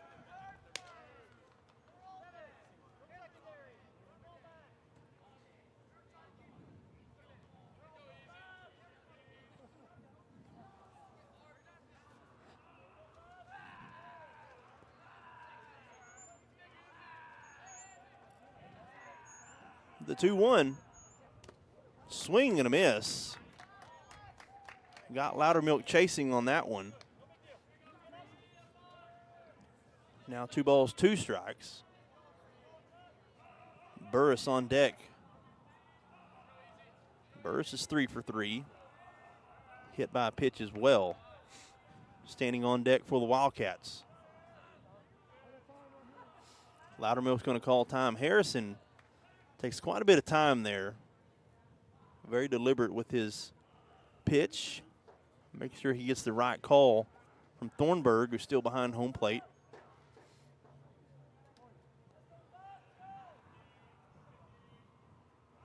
Williams with a big leadoff at second base.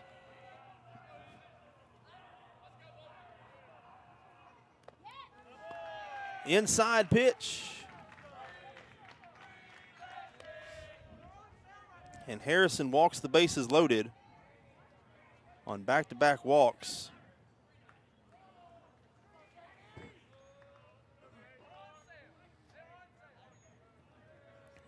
Burris going to try to break this one open here for the Wildcats. Bases loaded, 1 out. here in the top of the 7th inning. Again, the last 3 at-bats for Burris have resulted in singles. He's been on base safely the last 3 plate appearances. Does have an RBI scored today. Was hit by a pitch in the first inning.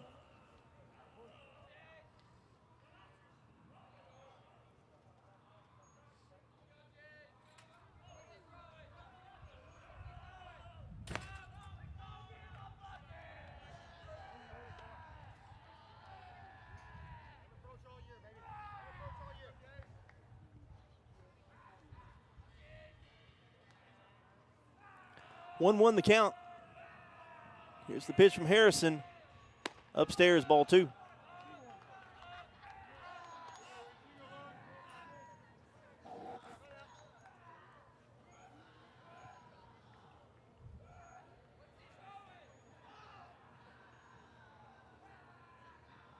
Harrison shaking off a sign. Now finds the one he likes. Here's the windup. The pitch. Swung on, hit hard out to center field. That's going to score 1. Be a sacrifice fly. That's going to move the runner from third to home. Williams will score, and Cato will go from second to third. So Burris does his job on a sacrifice fly. Results in an RBI that does score Williams. Moves Pebworth over to third, and Loudermilk is going to stay at first. That'll bring up number 11, Colby Brown. Colby looking for his first hit of the day. Has a couple of strikeouts, a line out. Did get thrown out at first on a fielder's choice as Harrison steps off the white stripe on the pitcher's mound.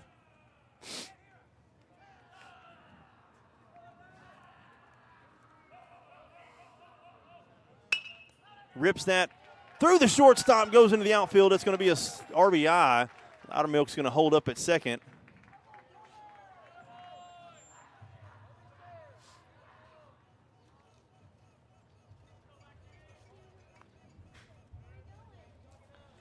That'll score Cato Pebworth from third. Moves Easton Loudermilk over to second. Still 2 outs. Score now 10-5 is the score. Once I get it updated.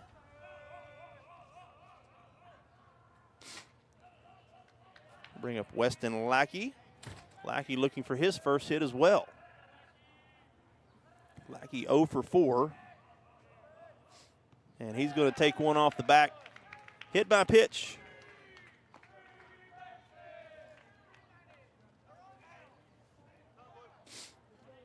That'll bring up Jet Walkup.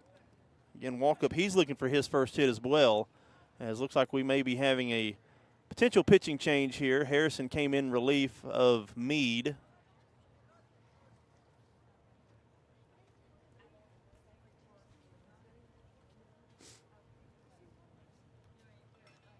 I think we are going to see a change here. We'll take a break and be back here on 107.5 KZIG, The Rock.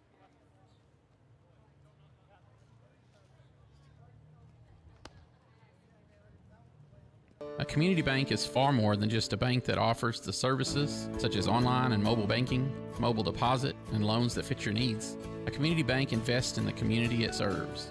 Your phone call will be answered by local people you already know and will make you feel welcome by greeting you as you enter the lobby. At Shamrock Bank, we effectively combine convenient banking technology with people you know and trust. It really is the people that make the difference. At Shamrock Bank, you are more than a customer, and we are more than a bank. Shamrock Bank, member FDIC. Genesis Abstract and Title is dedicated to doing things right while providing a positive customer experience. At Genesis Abstract, they use advanced technology such as fully automated records to expedite the process and avoid delays. Their friendly professionals are ready to serve you and will take care of every detail to make your buying and selling process an easy one. Genesis Abstract, open Monday through Friday, 8 to 5 at 410 East Court Street in Atoka. Your source for quality abstracts, title insurance, and excellent closing solutions.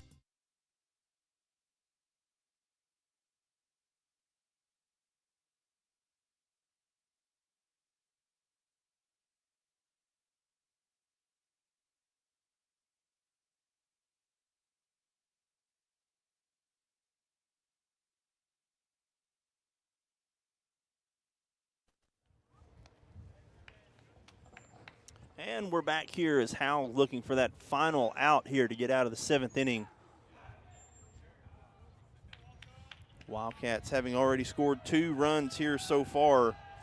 2 outs, bases are still loaded for Jet Walkup. Again, Walkup still looking for his first at bat of the day. Now pitching, we have the 3rd pitcher for Howe. It will be Wesley Toney. Harrison will go back to shortstop. Walkup hits that ball right back to Toney's glove, and he makes the play for out number 3, but the Wildcats get 2 more, and they're going to take a 5-run lead to the bottom half of the 7th inning. We'll take a break. Be back here on 107.5 KZIG, The Rock. As Oklahomans, we look out for one another, and at Oklahoma Farm Bureau Insurance, it's no different. With agents like Kevin Haney right here in Cole County, we always have someone close at hand with the advice and guidance you need to help you find affordable coverage and products for your home, auto, farm and ranch, business, life, and annuities. Please call Kevin Haney at 580-927-2324 or visit okfbinsurance.com today. Life insurance and annuity products offered through Farm Bureau Life Insurance Company. Property and casualty products are offered through Oklahoma Farm Bureau Mutual Insurance and affiliated companies. Oklahoma Farm Bureau Insurance, made of and made for Oklahomans. Your day-to-day is filled with possibility and the potential to create days you'll never forget. At First Bank, we have accounts that help make whatever you dream of possible.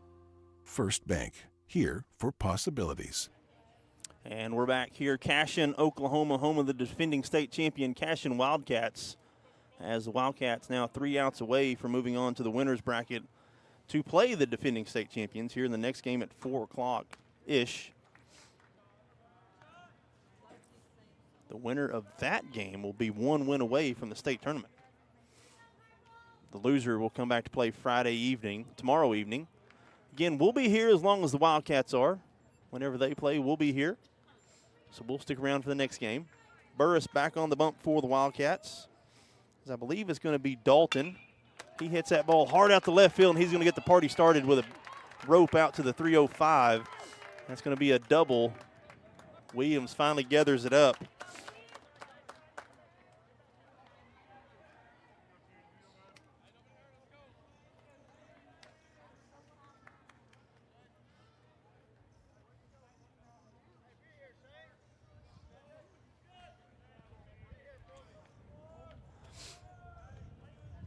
So Dalton now standing at second base. Going to bring up Shane Mead. First pitch to Mead is low, ball 1. Mead looking for his first hit. He's over 3, a couple of pop-ups and a ground out. For Dalton, that was his first hit of the day. Thornburg on deck. Mead grabs that one and ropes it out of play down the third base line. Somewhere over around the parked cars. Hope it avoids the dirty truck of mine. 1 ball, 1 strike here from Burris to Mead. The pitch. Good outside corner. 1 ball, 2 strikes.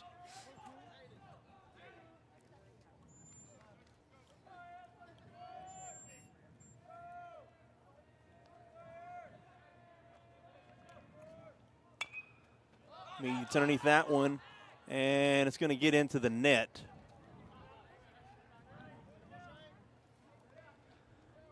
No plays, Mead staying alive, still 1 ball, 2 strikes. Score 10-5 is the score. Howe does have a runner in scoring position at second base. The 1-2. That ball hit hard to Lackey at second. Bobbles it momentarily, comes up, makes the throw for out number 1. As it does move Dalton from second to third. That fielder's choice ground out. We'll bring up Micah Thornburg. Thornburg 2 for 3, a couple of singles. Popped up in his last at bat, does have a run scored.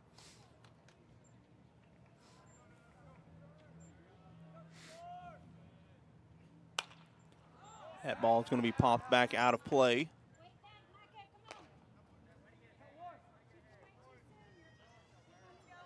it's going to roll into the Ag building.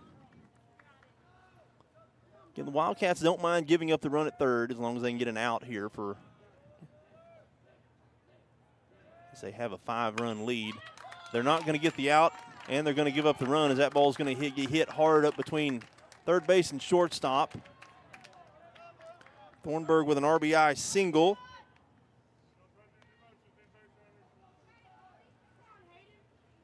Will score Dalton. It'll bring up Shallentubby.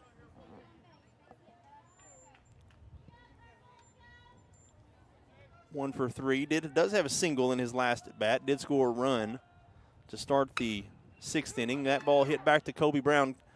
Had a chance to turn 2, but loses the ball as he was trying to get to second base to stand on second base. Had a potential to end the game or at least get one out.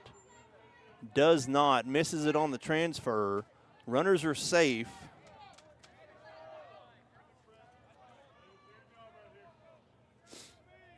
The Howe dugout coming alive a little bit. Has a little bit of breath. Next pitch from Burris is low, ball 1.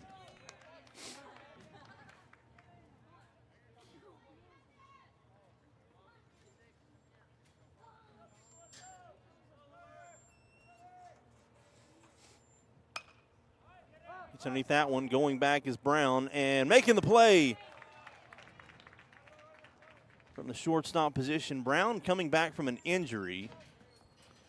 Does come up walking a little bit gingerly. We'll have to keep an eye on that, but that is 2 outs there on that pop-up. Brown having missed about the last week's worth of ball games. Still playing hard, though. Reese Harrison out to bat, popped up in his last at bat. Howe down to their final out here. Score 10-6 is the score.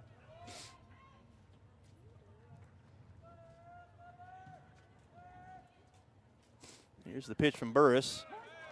Good curveball. Floats right back across home plate.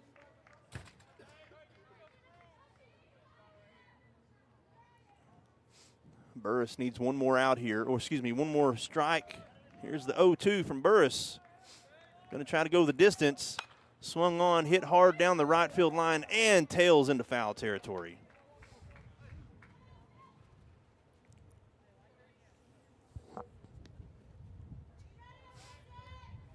Count still 0-2, 2 outs.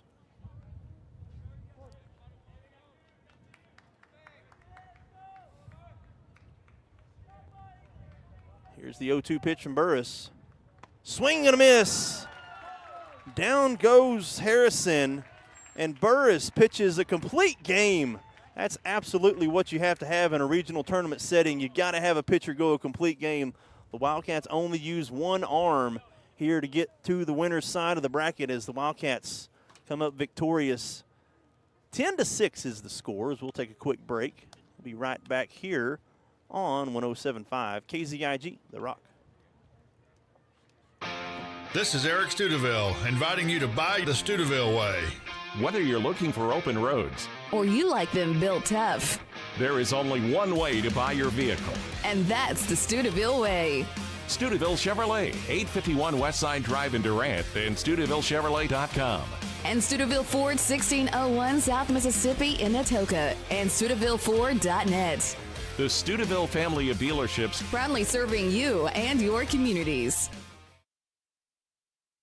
When it rains, it pours, so it's important for you to get the coverage that meets your needs. Farmers Insurance agent Lucinda Holland can help you understand your options so you can prepare for what the forecast brings.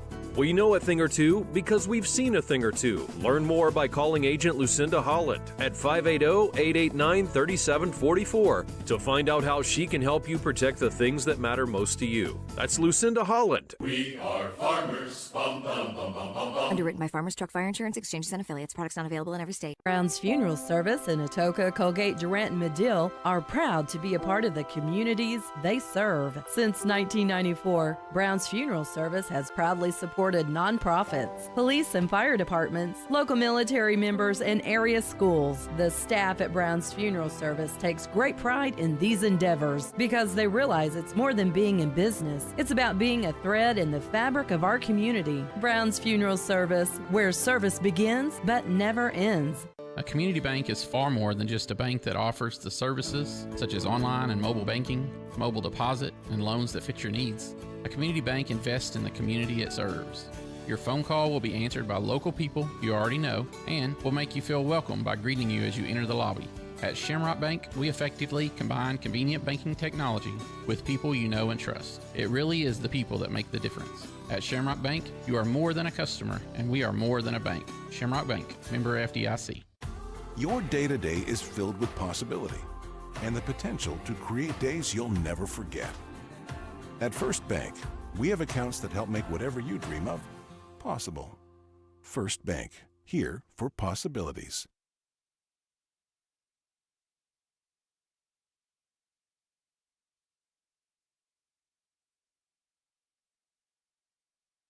Genesis Abstract and Title is dedicated to doing things right while providing a positive customer experience.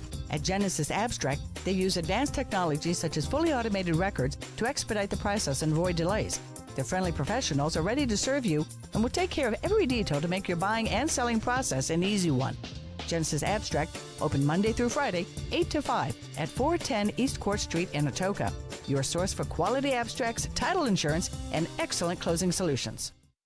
As Oklahomans, we look out for one another, and at Oklahoma Farm Bureau Insurance, it's no different. With agents like Kevin Haney right here in Cole County, we always have someone close at hand with the advice and guidance you need to help you find affordable coverage and products for your home, auto, farm and ranch, business, life, and annuities. Please call Kevin Haney at 580-927-2324 or visit okfbinsurance.com today. Life insurance and annuity products offered through Farm Bureau Life Insurance Company. Property and casualty products are offered through Oklahoma Farm Bureau Mutual Insurance and affiliated companies. Oklahoma Farm Bureau Insurance, made of and made for Oklahomans. Looking for the perfect outfit or a unique gift? Visit Triple Heart Boutique. The latest trends in women and children's clothing, stylish accessories, and charming decor.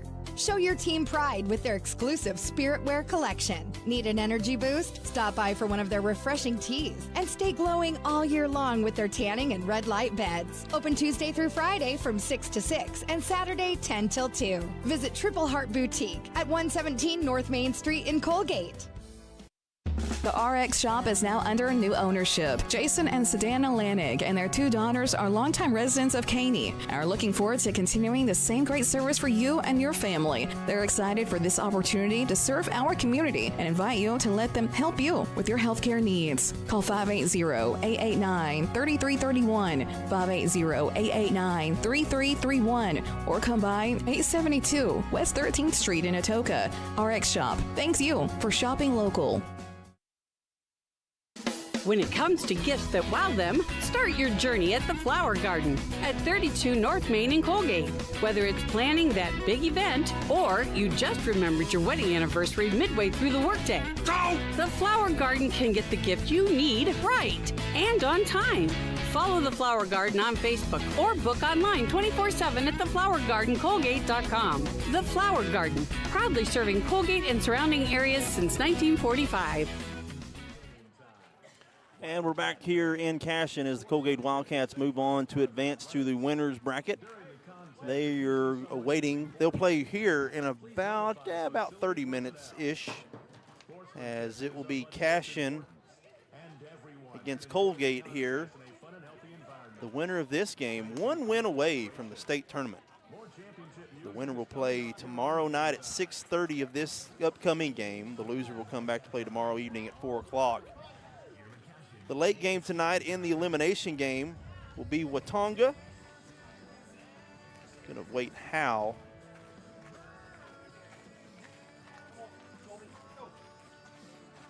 (10-6) was the final here for the Coalgate Wildcats. Some end of the game stats. Jet Burris pitched a really good game. 7 innings, a complete game, give up 13 hits, 6 runs. Struck out 6 and did not walk anybody. No walks given up by Jet Burris. Or excuse me, Jace Burris, my apologies. Hitting, Jace Burris went 3 for 5 with an RBI. Pebworth, 2 for 5 with an RBI. Loudermilk, 1 for 5, but his one hit did make it count. Excuse me. Yeah, 1 for 5. He was legged out. He was thrown out on a triple attempt, but did have 4 RBIs for Loudermilk. Let's see, Jace Burris, 3 of 5, 2 RBIs. Colby Brown, 1 of 5, 1 RBI. Lackey and Walkup went 0 for 5 for Lackey, 0 for 4 for Walkup. Francis did go 0 for 4, but it did have, not 0 for 4. He didn't record a hit, but was on base twice. He was hit by a pitch twice, has a ground out and a strikeout. And Seven Williams played really well from his 9-hole spot. 3 of 4 for Seven Williams. Did have 2 runs scored for the Coalgate Wildcats. So I'm going to step aside. The stream will keep going. I'll probably have the sound turned off, but we will keep the stream going probably about 30 minutes or so. We might check in about 20 minutes to see kind of how things are going. Cashion still has to warm up. I'm going to step aside, try to do something with these dadgum allergies. But as we look ahead, the Wildcats do at least get to come back to play tomorrow. So there will be at least a game tomorrow for the Wildcats. And determined by this game will be whether or not they play at 4 o'clock or 6:30 tomorrow. So the Wildcats do get their first win here in the Class 2A Division I regional tournament. We'll take a step aside here about 30 minutes or so. The Wildcats do advance to the winner's bracket. We'll step aside. We'll see you here shortly. Check back momentarily. Be right back.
And here we are. We are just about set for first pitch here in the winner's bracket as we get some things squared away here. Coalgate will be the home team here. Walkup. Jed Walkup getting the start here.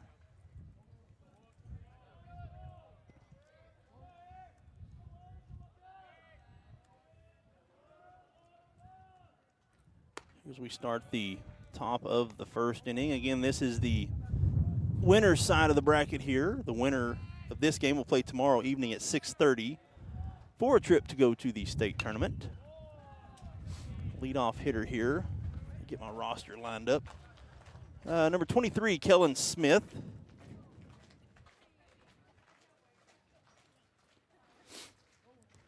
Walkup is ahead in the count, 1 ball, 2 strikes.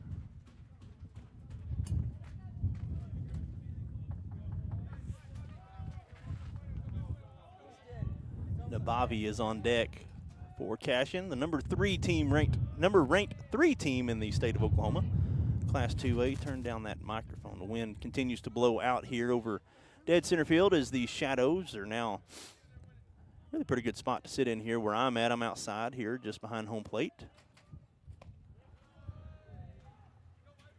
Gets away from the catcher. The count now 3 balls and 2 strikes. Full count for Jet Walkup. The hard-throwing left-handed pitcher for the Wildcats. Here's the payoff pitch from Walkup. Just misses outside. And Smith draws a leadoff walk here to start the game. It's going to bring up number 13, Nabavi.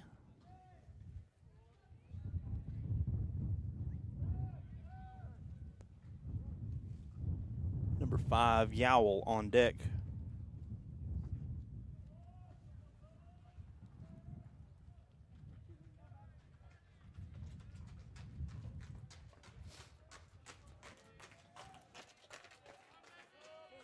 Nabavi steps into the, lines up for a bunt.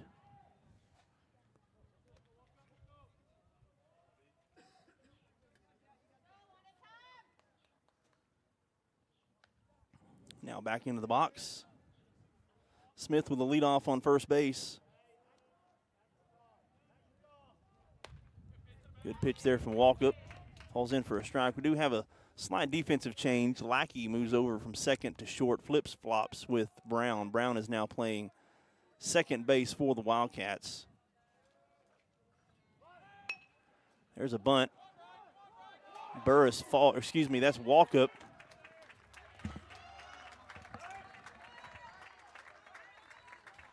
Ran over to make the play. It was going to be a tough play for him to make. Does slip and fall on the turf. And the turf is a little different if you're not used to playing on it.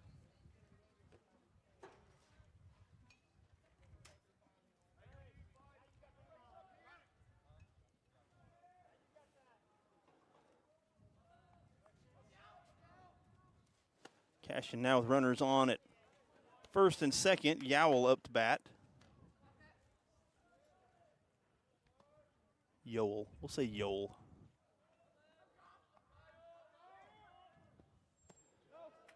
Good block there by Beard. Still behind home plate for the Wildcats.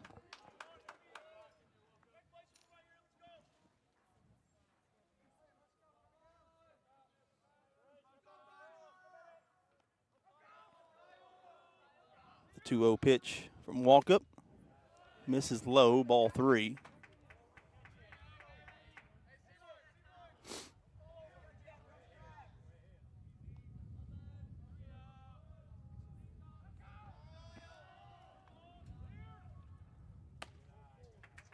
And that's a 4-pitch walk. And Cashion loads the bases.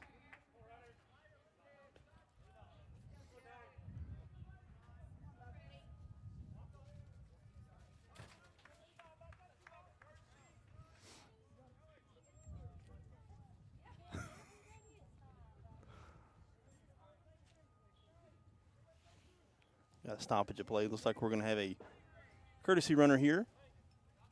It's for number 23, the catcher, so he's going to Courtesy runner for the catcher at third base.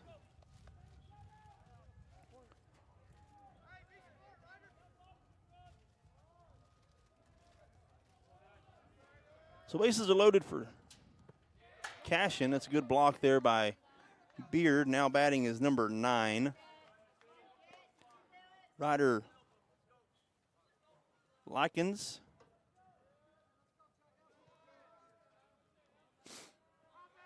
Still no outs here in the top of the first inning. Pitch from Walkup. That ball fouled back into the net behind home plate. And a race for the foul ball.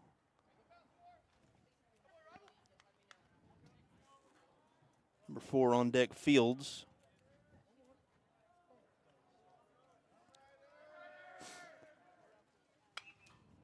And that ball fouled back into the net. Walkup ahead in the count, 1 ball, 2 strikes now.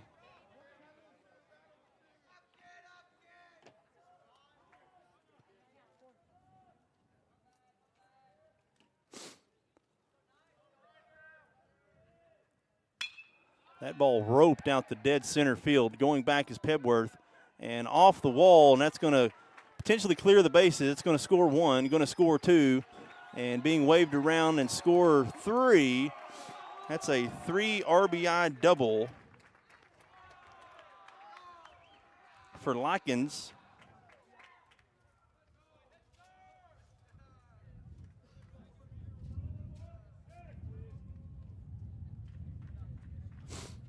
The score now quickly 3-0, and the Wildcats still looking for their first out.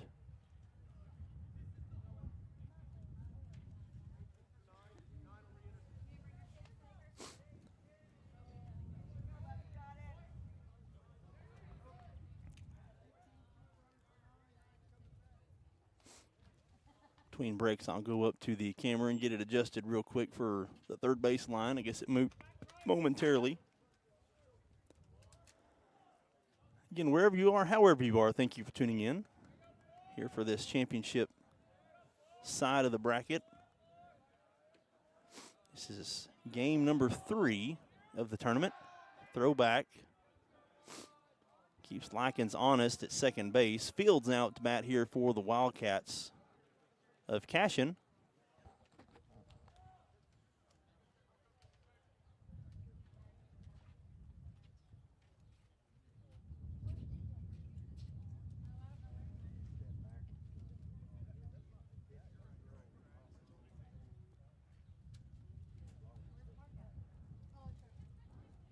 Now got a stoppage of play here. The umpires discussing things.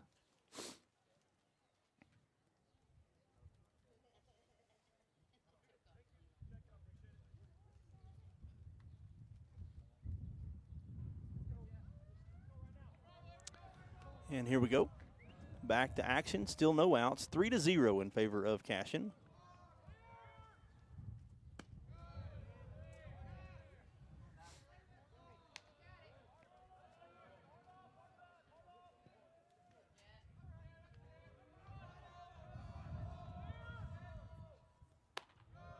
Walkup misses upstairs.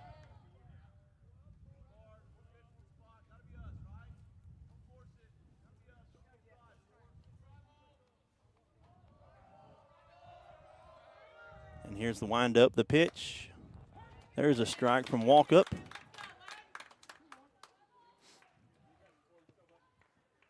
Two balls and 1 strike now. The 2-1 from Walkup to Fields. Misses low, ball 3.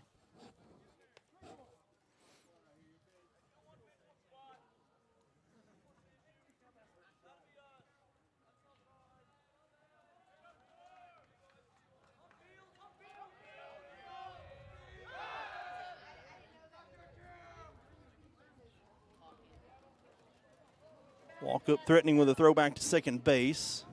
Trying to keep Likens honest. Here's the pitch. Swung on, hit hard, right back up the middle, and it's going to roll into center field. That's going to score Likens from second base. And it'll be back-to-back RBIs for the last 2 batters. Fields with an RBI single there. And it's quickly 4-0 here Wildcats still looking for their first out. Again, Cashion, number 3 ranked team in Class 2A, Division 1. Also, they are the defending state Class 2A champions.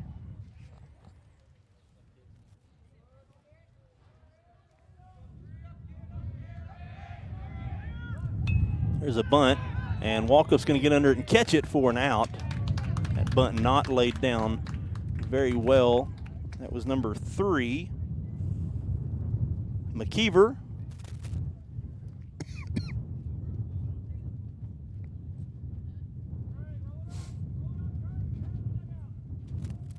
Wind continues to blow here. Got to adjust the volume a little bit. Now batting is number 1. That pitch misses inside from Walkup. Number 1, this is Atkinson.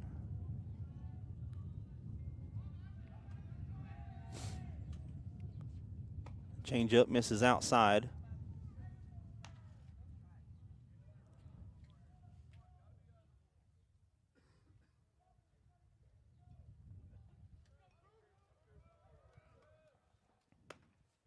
There's a strike. Walkup gets the strike zone there. 2 balls and 1 strike.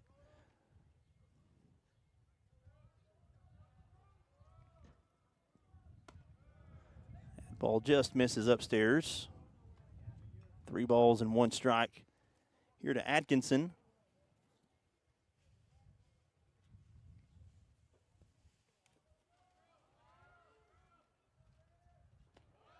And misses low, and there's a walk.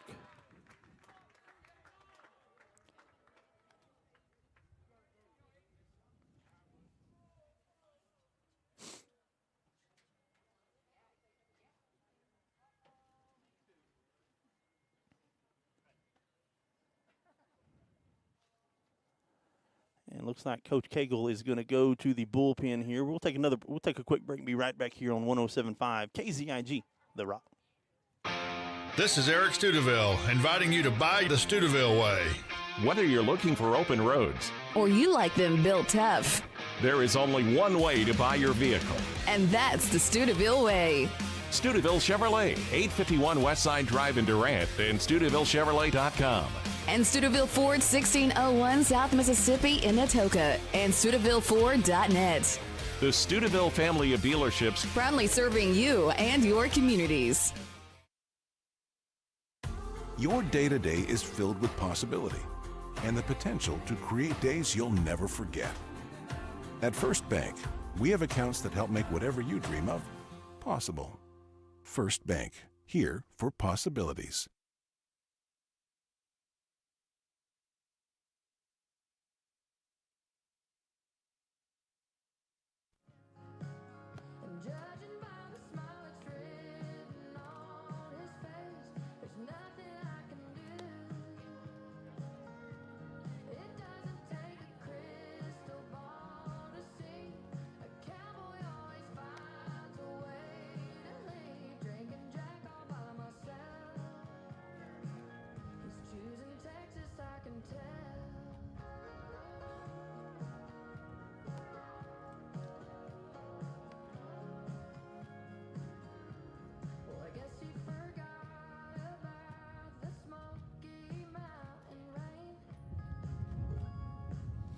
And we're back here. The pitching change here in the first inning. Coach Cagle is going to go to Cato Pebworth. He's going to pull Pebworth out of center field.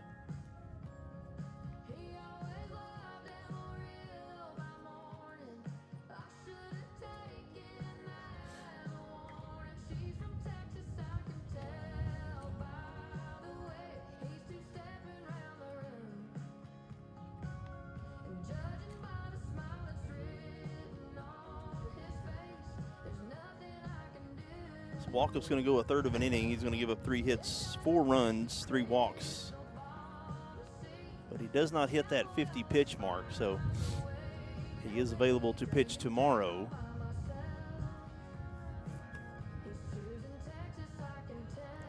As Cato Pebworth will come in to pitch.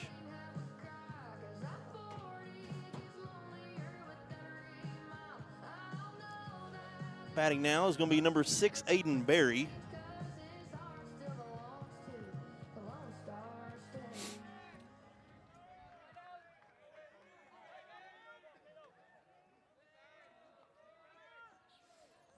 Here's the first pitch from Pebworth, and it is a strike. So Cashion does have 2 runners on base. Runners at first and second. 1 out. It is 4-0 is the score here in the top of the first inning. Pebworth gets Barry to swing through that. Pebworth is ahead 0-2.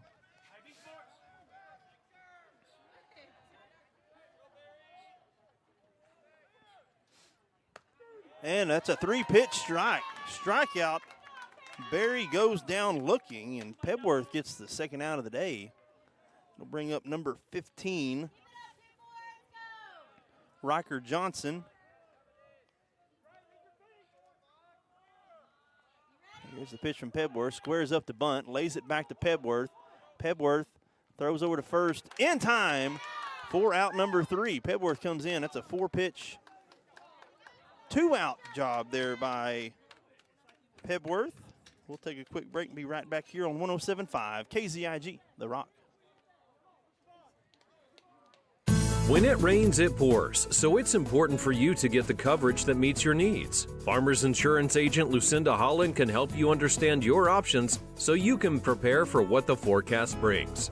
We know a thing or two because we've seen a thing or two. Learn more by calling agent Lucinda Holland at 580-889-3744 to find out how she can help you protect the things that matter most to you. That's Lucinda Holland. We are farmers. Bum, bum, bum, bum, bum, bum. Underwritten by Farmers Truck Fire Insurance Exchanges and Affiliates. Products not available in every state. Brown's Funeral Service in Atoka, Coalgate, Durant, and Medill are proud to be a part of the communities they serve. Since 1994, Brown's Funeral Service has proudly supported nonprofits, police and fire departments, local military members, and area schools. The staff at Brown's Funeral Service takes great pride in these endeavors because they realize it's more than being in business. It's about being a thread in the fabric of our community. Brown's Funeral Service, where service begins but never ends.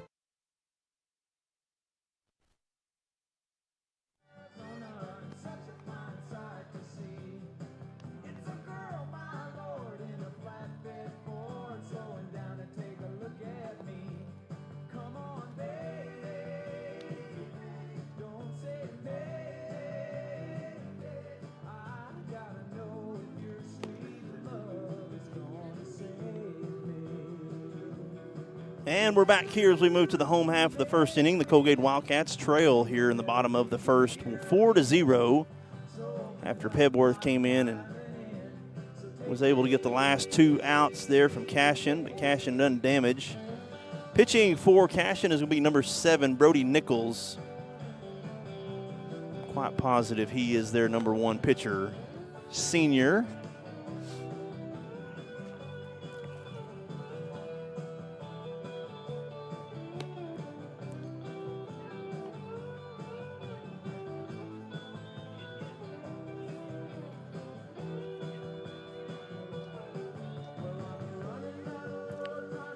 Burris will be the leadoff hitter here for the Wildcats.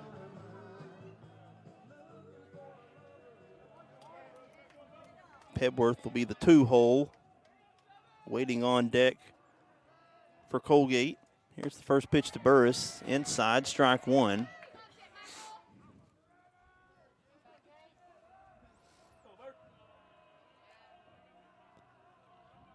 Nichols looking for the pitch, finds it. Wind up, the throw, misses low, ball 1, 1 ball, 1 strike.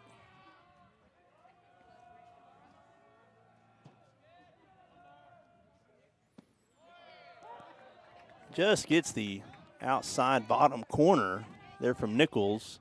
1 ball, 2 strikes. Here's the 1-2. Just misses. That was a really good pitch. 2 balls, 2 strikes. Smith behind home plate. Likens over at first base for Cashion. Here's the windup, the throw, the pitch. Burris gets that one, hits it back to the shortstop, comes up, makes the throw for out number 1 is the shortstop. Number 5, Yoel.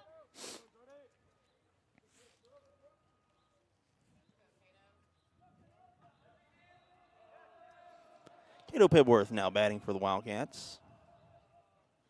First pitch to Pebworth is inside, ball 1. Easton Loudermilk on deck for Coalgate.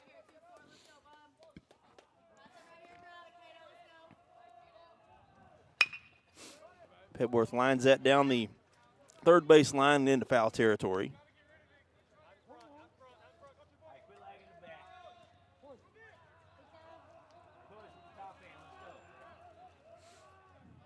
The 1-1 to Pebworth upstairs. Ball 2.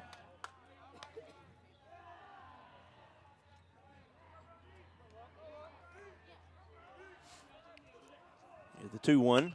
Pebworth behind on that one, fouls it back into the net behind home plate. Now 2 balls, 2 strikes, 1 out.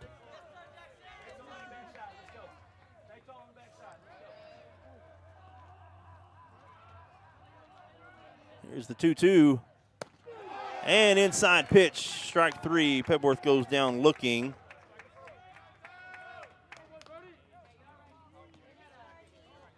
Bring up Easton Loudermilk.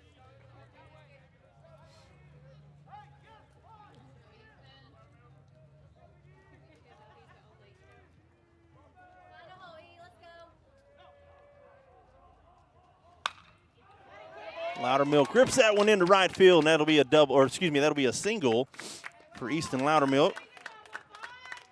He gets on base safely for the first time here in this game.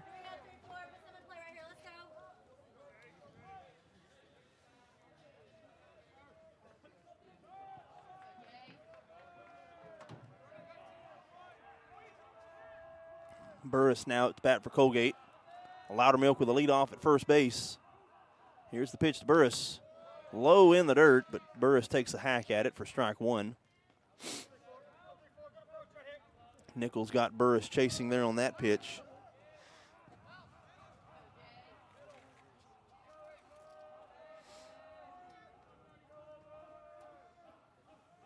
Here's the windup from Nichols. Burris swings through that one. Strike 2. Got Burris on the changeup. Kobe Brown up to bat now, or excuse me, on deck.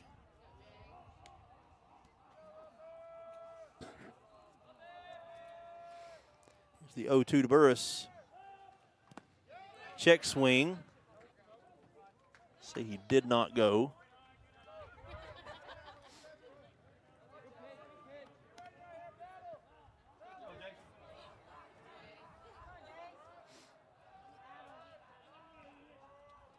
The 1-2. Burris gets underneath that one, hits it out into right center field. Coming over, going back, and dropping the ball is the right fielder. He fell backwards going back, and Loudermilk slides in safely to third base.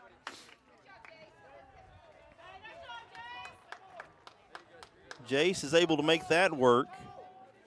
Probably officially scored a single with an error of the runner advancement over to second. But who cares? I'm not official. We'll give him a double because he's standing on second base. Kobe Brown up to bat now. Coalgate with 2 runners in scoring position. Back-to-back hits off of Nichols. Here's the first pitch to Kobe Brown. Foul tip. Strike 1.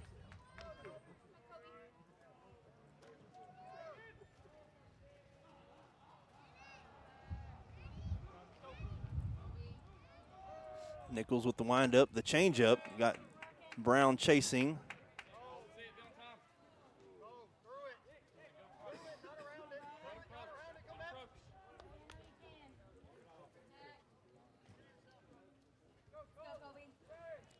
So Brown now behind 0-2. 2 outs, 2 runners in scoring position with runners at second and third. Here's the 0-2 to Brown. Nichols finds the pitch. Here's the windup. And they're going to call a balk. Got a balk call on Nichols, and that'll advance the runners. Loudermilk will score.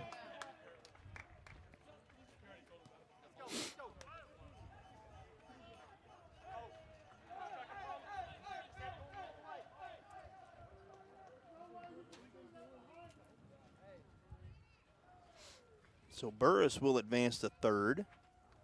The Wildcats are able to get a run back.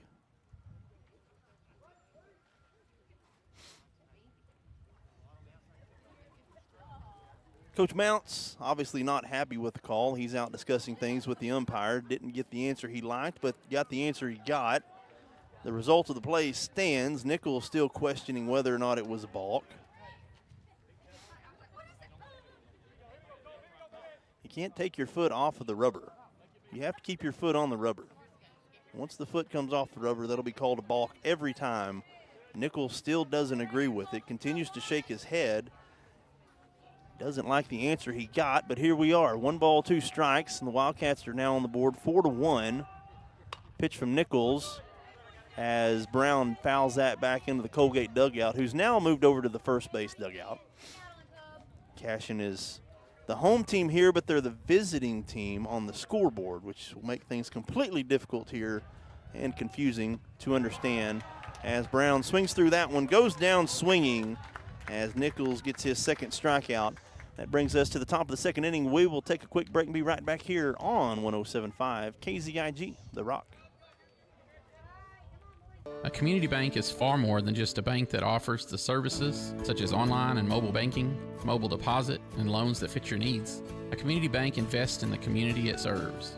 Your phone call will be answered by local people you already know and will make you feel welcome by greeting you as you enter the lobby. At Shamrock Bank, we effectively combine convenient banking technology with people you know and trust. It really is the people that make the difference. At Shamrock Bank, you are more than a customer, and we are more than a bank. Shamrock Bank, member FDIC. Genesis Abstract and Title is dedicated to doing things right while providing a positive customer experience. At Genesis Abstract, they use advanced technology such as fully automated records to expedite the process and avoid delays. Their friendly professionals are ready to serve you and will take care of every detail to make your buying and selling process an easy one. Genesis Abstract, open Monday through Friday, 8 to 5 at 410 East Court Street in Atoka. Your source for quality abstracts, title insurance, and excellent closing solutions.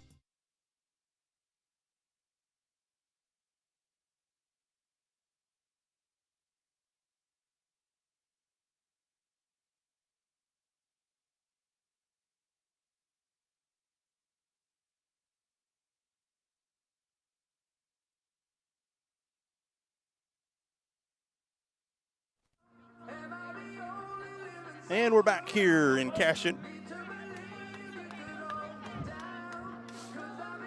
Cato Pebworth back out on the bump as we move back to the top of the lineup for Cashion. Smith gets underneath that one, pops it up. Going back at second base is Brown and loses it in the sun. It falls. Play not at second. Lackey was out there.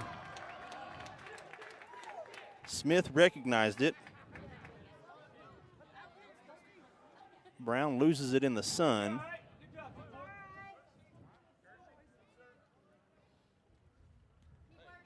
We'll have a courtesy runner now for Smith. The catcher gets on base again for the second time.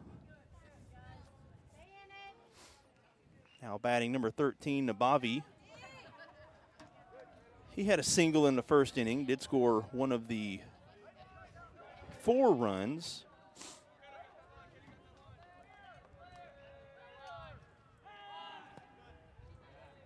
Pibworth misses on that pitch for ball 1.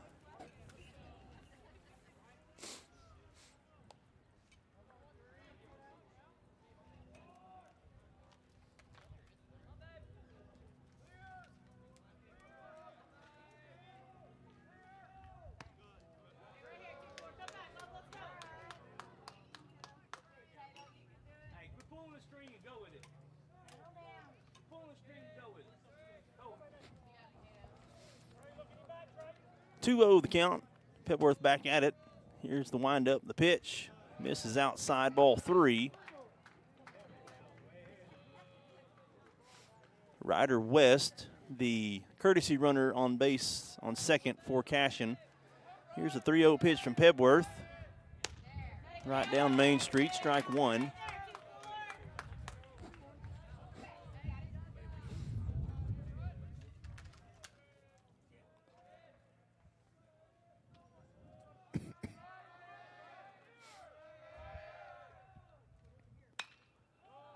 Nabavi gets underneath that one, coming up and making the catch. Out in left field is Jed Walkup, who moved Williams to center field, So that pop-up is out number 1. Leaves the runner at second base. We'll bring up number 5, Yoel. Drew a walk in the first inning.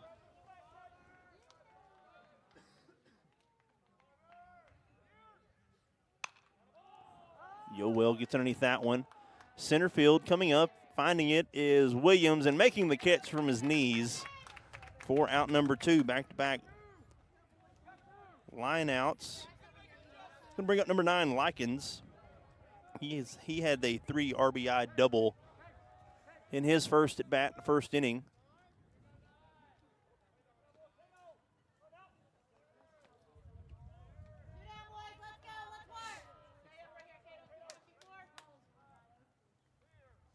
Petworth trying to get out of the inning unscathed here.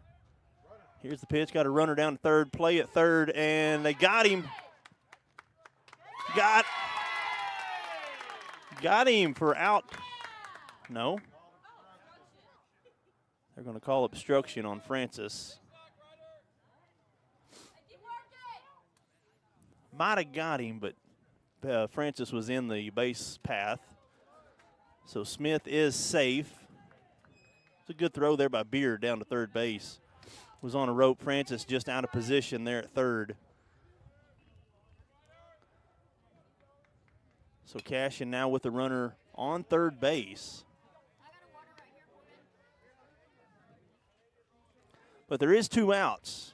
4-1 is the score in favor of Cashion. This is the top of the second inning.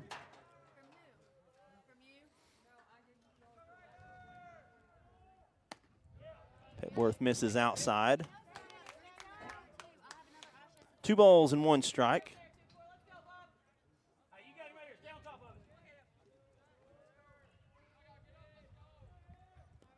Here's the 2-1. Misses inside, and Beard does an excellent job at blocking that from getting back past him, as that probably would have scored. 3-1 the count.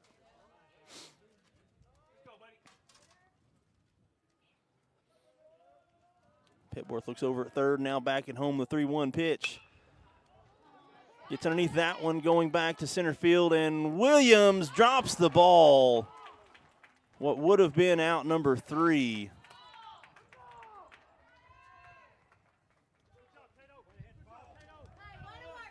But Likens is able to get under it.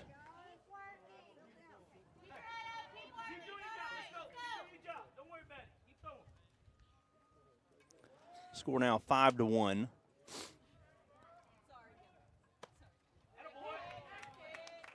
Petworth going right at Fields here. Fields had an RBI single, scored a run in the first inning.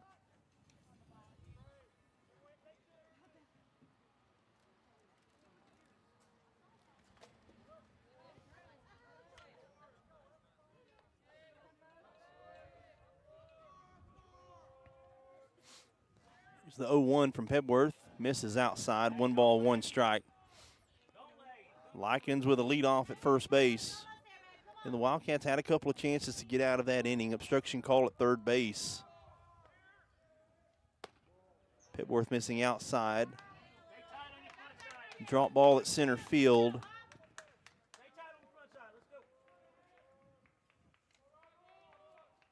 Throw back to first base. Keeps Likens honest.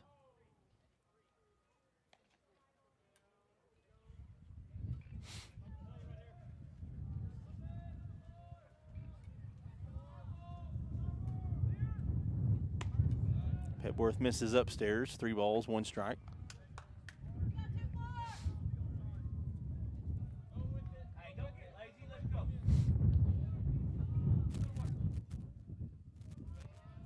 Here's the 3-1. Misses low, and that's a walk. Fields will draw a walk here. That'll bring up number 3, McKeever. Popped it up.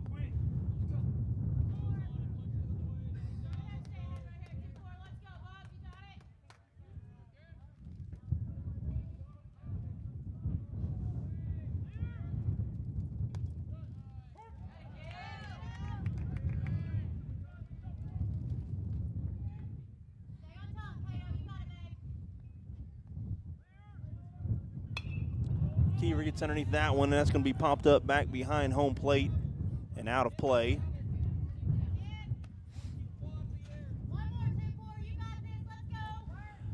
The 0-2 is the count here for Petworth. wind up. The pitch from Pebworth, low, ball 1.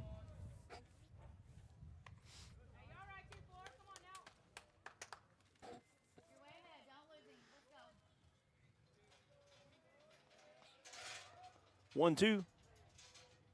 Changeup gets McKeever looking, and down goes McKeever for a strikeout. Wildcats give up 1. It's 5-1 as we move to the home half of the second inning. We'll take a break and be back here. This is Wildcat Baseball, presented by First Bank. As Oklahomans, we look out for one another, and at Oklahoma Farm Bureau Insurance, it's no different. With agents like Kevin Haney right here in Cole County, we always have someone close at hand with the advice and guidance you need to help you find affordable coverage and products for your home, auto, farm and ranch, business, life, and annuities. Please call Kevin Haney at 580-927-2324 or visit okfbinsurance.com today. Life insurance and annuity products offered through Farm Bureau Life Insurance Company. Property and casualty products are offered through Oklahoma Farm Bureau Mutual Insurance and affiliated companies. Oklahoma Farm Bureau Insurance, made of and made for Oklahomans. Your day-to-day is filled with possibility and the potential to create days you'll never forget. At First Bank, we have accounts that help make whatever you dream of possible. First Bank, here for possibilities.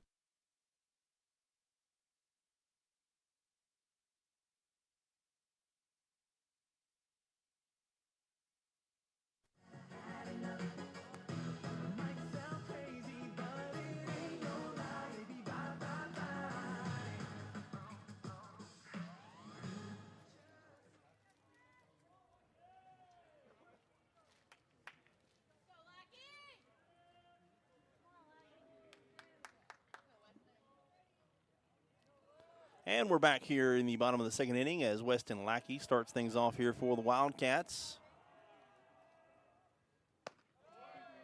Check swing. Said he did go around.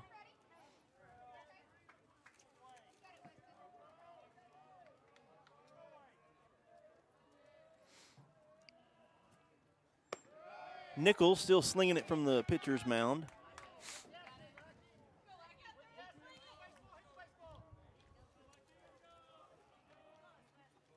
And Lackey swinging a miss, and that's a 3-pitch strikeout for Nichols. It'll bring up number 1, Walkup.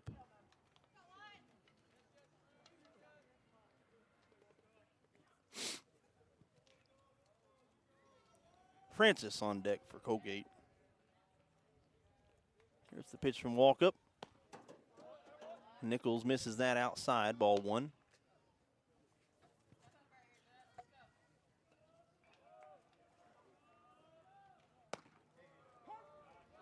Nichols does find the inside corner on that pitch. 1 ball, 1 strike here to Jet Walkup.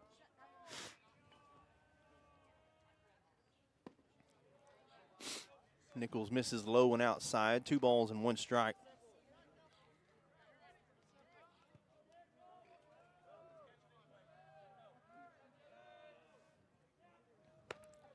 Walkup swing and a miss. Strike 2, 2 balls, 2 strikes here from Jet Walkup.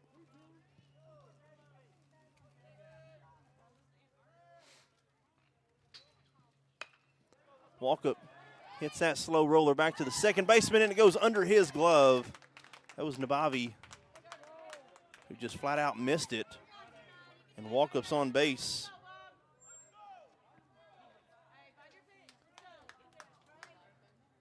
Number 29, Trey Francis. 7 Williams on deck.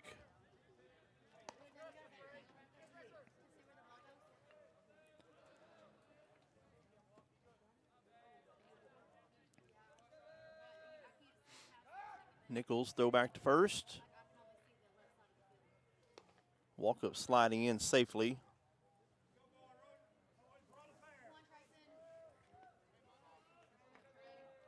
Pitch to Francis. Nichols looking. Francis tried to lay down the bunt. Bunts through it and misses. Strike 1, no balls and 1 strike.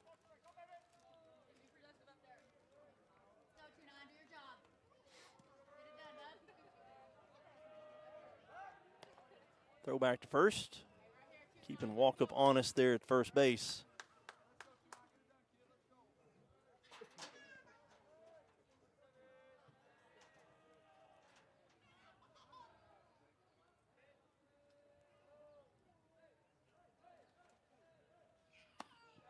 Nichols misses outside.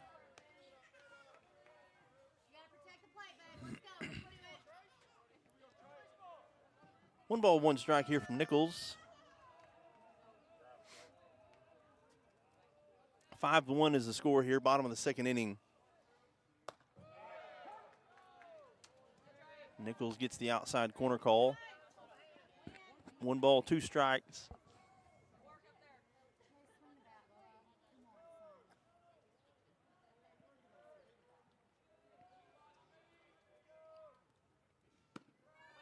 Nichols misses low. Francis still alive. 2 balls, 2 strikes here from Nichols. 1 out. Walk up with a lead off at first base. Francis steps out.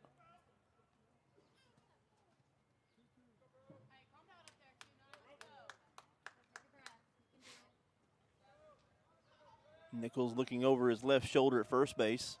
Now throws that way.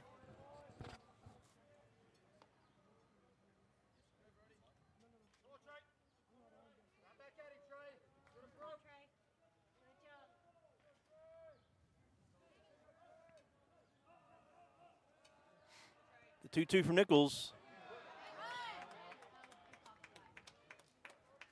And that's a strikeout from Nichols as Francis goes down. Second strikeout this inning, now 2 outs. Coalgate still with a runner at first base. To bring up 7 Williams.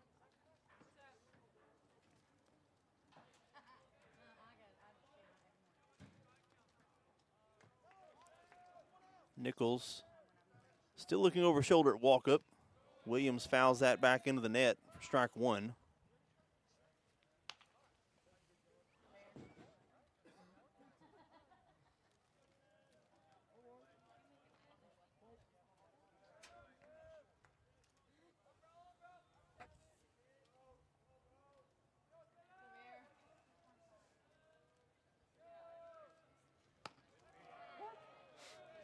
Nichols able to get that out. All year long with their tanning and red light beds. Open Tuesday through Friday from 6 to 6 and Saturday 10 till 2. Visit Triple Heart Boutique at 117 North Main Street in Coalgate.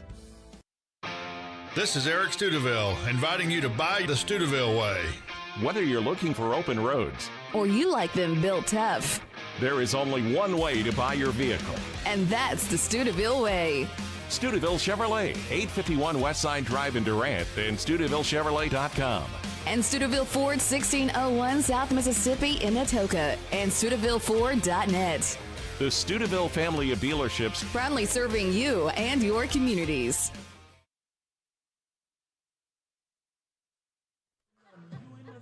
And we're back here in Cashion, top of the third inning, as it'll be the 7, 8, and 9 hitters here for the Wildcats of Cashion.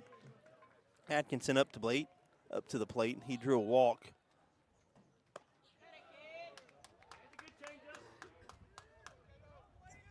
He's way out front on that changeup there from Pebworth.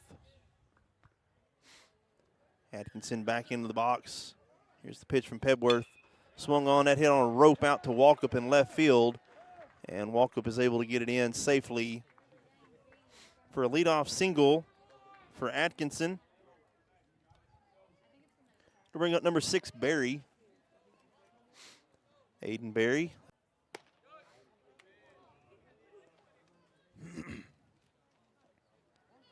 One ball, 2 strikes here, no outs for Pebworth, who returns back to the bump for the Wildcats. Here's the pitch to Barry. Slow roller to Francis at third base. Drops it, but is able to make the play. No, he was out. He was out. Loudermilk was off the bag. He was off the bag, but on his swipe back, he got the runner behind his head. The home plate umpire should overturn this. He had the better angle. Loudermilk was off the bag, but he did a sweep by and was able to get the runner in the back. In between his shoulders. Yeah. Call overturned. He didn't make the bad call. It was just the umpire helped him make the correct call.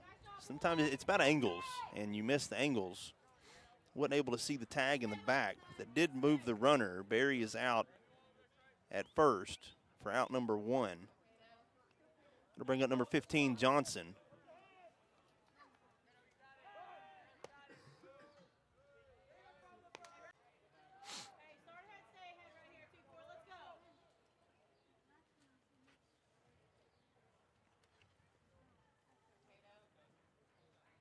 Runners now at the corners.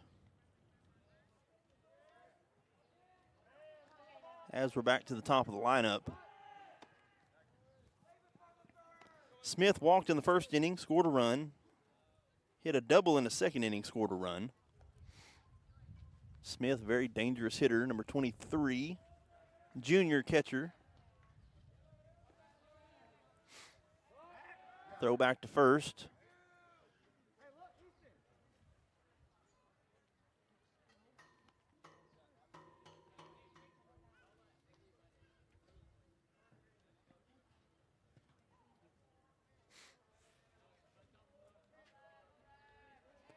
There goes the runner at second.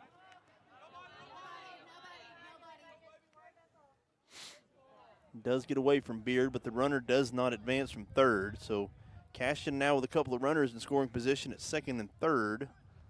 They have a 4-run lead. It's 5-1 here in the top of the third inning, as Pebworth came in relief of Jet Walkup, who only made it a third of an inning. Pebworth looking to get out number 2 here. 2 balls, no strikes. And they're going to call it balk on Pebworth. That'll score a run. And that'll move the runner from second to third.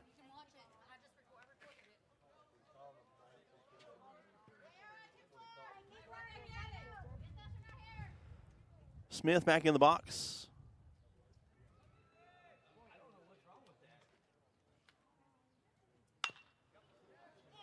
Over the head of Cato. Lackey bumbles it as he tried to make the throw to first. Does score Johnson from third. Score now 7-1.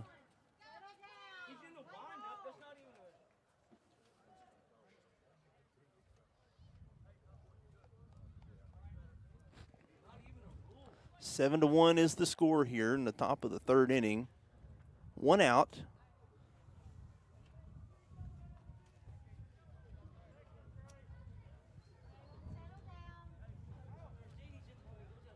This will bring up number 13, Nabavi.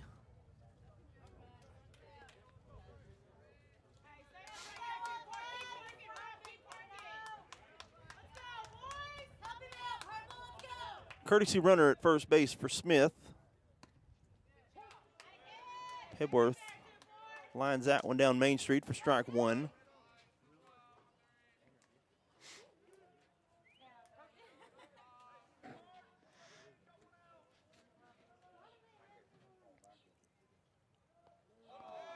Nabavi's going to take one off the back. It's a hit by pitch.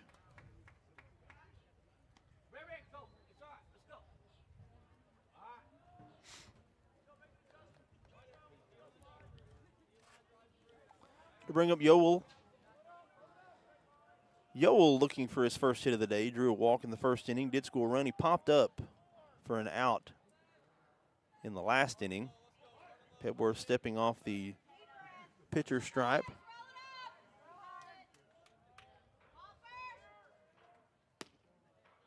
Pebworth missing low on that pitch. 1 ball, no strikes.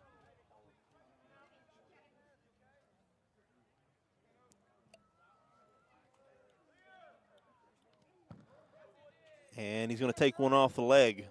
Back-to-back hit by pitches. Loads the bases for Cashion.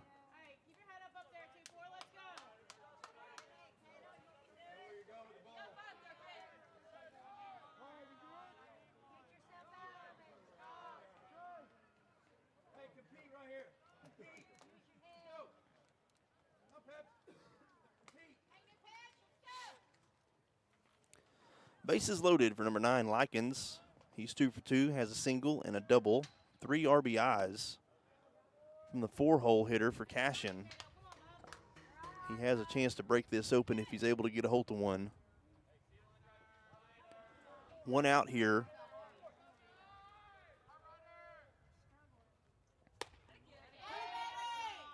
Pebworth gets a strike call and a good throw down to third by Beard. Not in time, though. That keeps Ryder West honest at third. Pebworth trying to get out of the inning here for the Wildcats. Bases are loaded with one out. That's a heck of a changeup there. Gets Likens guessing on that one. And Pebworth is now ahead 1 ball, 2 strikes.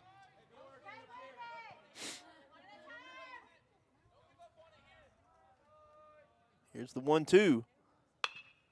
Swung on in a slow roller into foul territory. Out of play.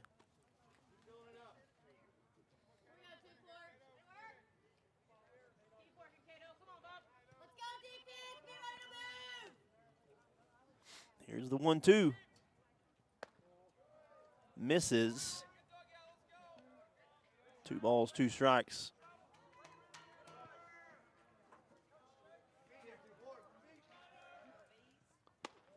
That pitch upstairs, throw down to third, not in time. Full count as Likens is battled back to a full count call. Here's the payoff pitch from Pebworth. The throw misses outside. Gets away from Beard, but it is going to advance all the runners, and that will walk in a run.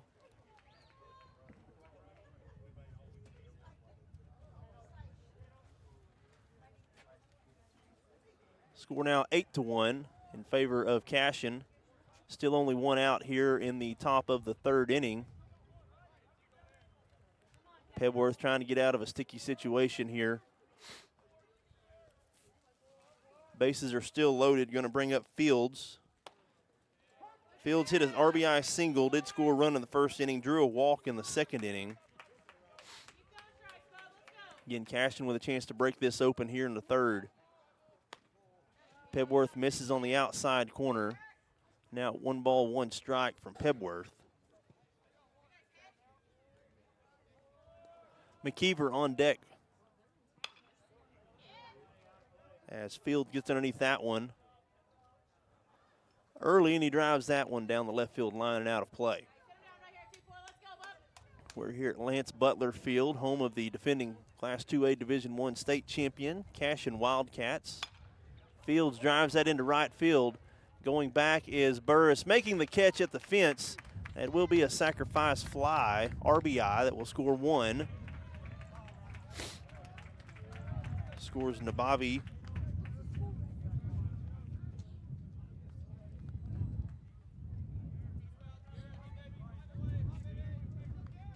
It'll bring up McKeever. He'll be the 9th batter here in this inning.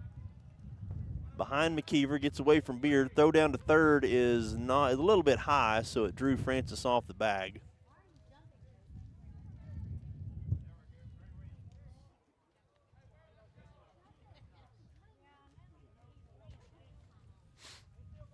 That pass ball does move all the runners over. Pebworth misses on that pitch. Score now 9-1. Top of the third inning. Just misses on the outside corner. 3 balls, no strikes. Here from Pebworth. And just barely misses again. It's a 4-pitch walk. Loads the bases, and we're back to Atkinson.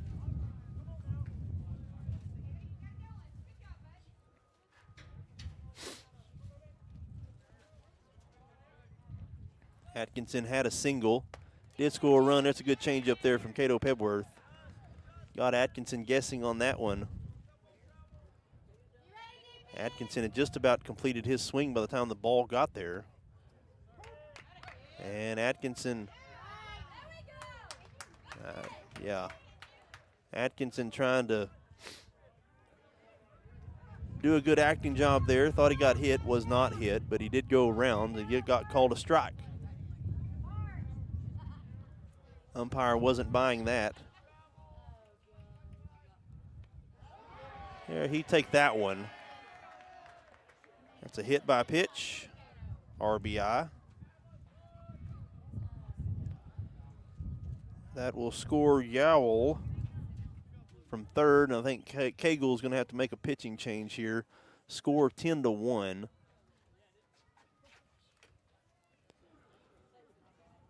We'll see what happens. It looks like Cagle going to take the ball, and we're going to make a pitching change. We'll take a break and be right back here on 107.5 KZIG, The Rock.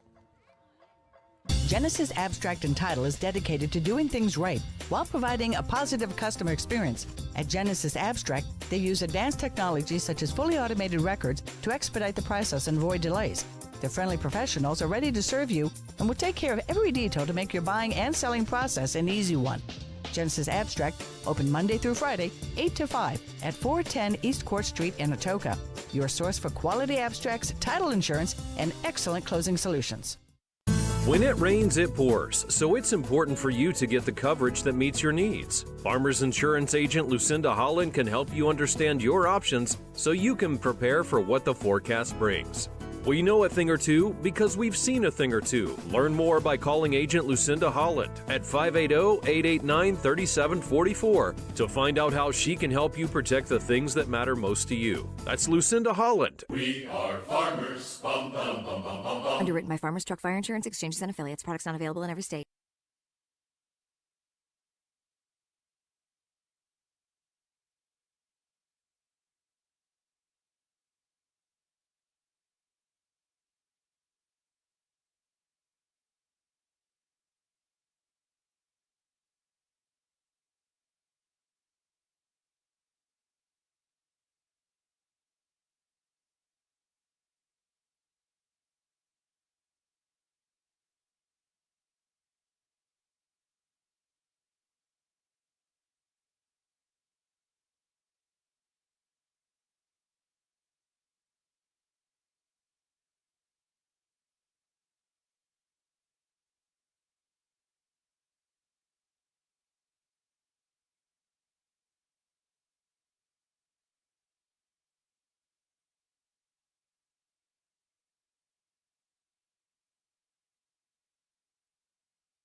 And we're back here in Cashion as we're going to go. Coach Cagle's going to go with Colby Brown now pitching.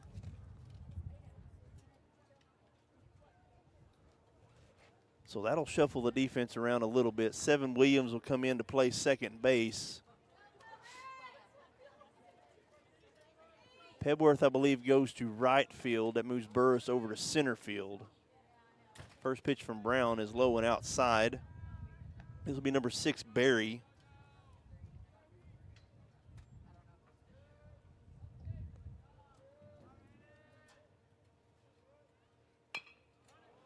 Slow roller back to Brown at the pitcher's mound.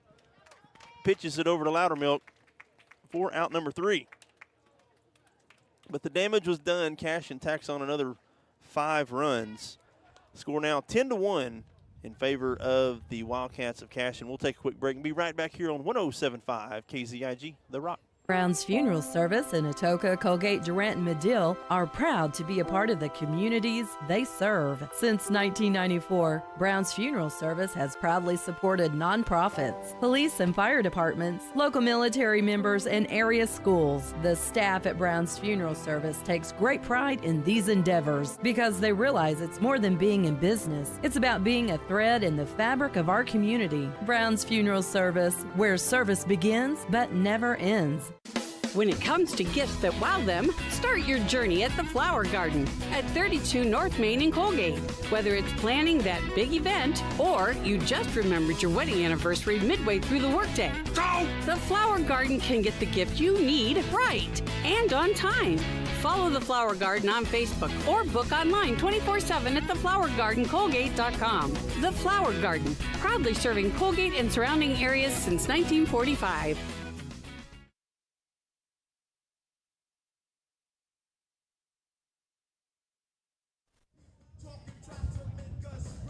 And we're back here in Cashion, Oklahoma. Bottom of the third inning, the Coalgate Wildcats trailing 10-1 as Nichols goes back to the bump for the Wildcats. Brody Nichols, a senior pitcher, at this point probably going to get to a pitch about number 49. They may sit him down. Keep him around for tomorrow as long as they got a big lead. Coalgate trying to chip into the lead as we're back to the top of the lineup for the Wildcats. With Burris, he grounded out in the first inning.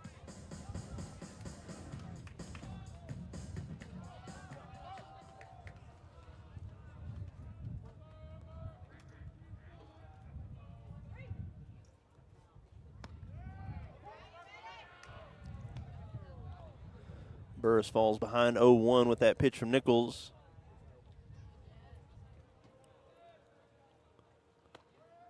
Outside, ball one. 1 ball, 1 strike.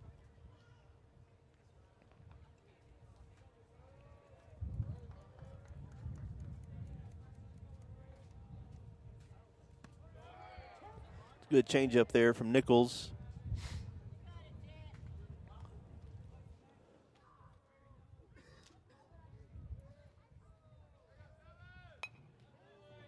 Check swing, foul ball for Burris. Off the back of the net, home plate, almost hit Burris in the back of the head. Wind continues to blow out over dead center field, 375 to center field. Burris hits that into right field and right into the glove of the right fielder for Cashion. That's Barry for out number 1.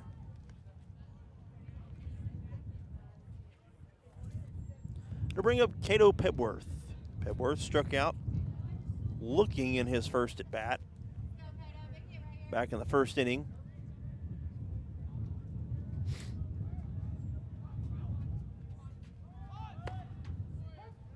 Pebworth squared up the bunt, then pulled it back. Was a strike.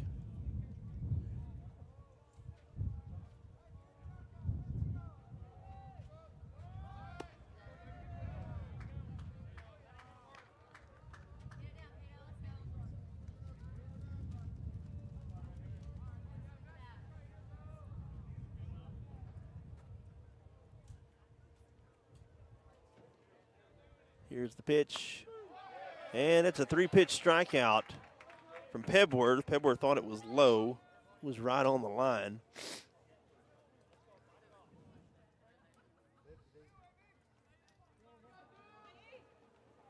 Easton Loudermilk now at the bat. One of 3 hits the Wildcats have hit so far against Cashion. Loudermilk takes strike 1.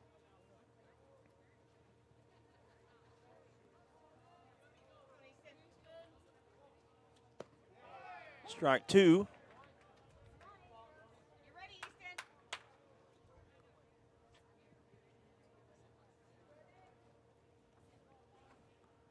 Here's the 0-2 and a swing and a miss by Loudermilk.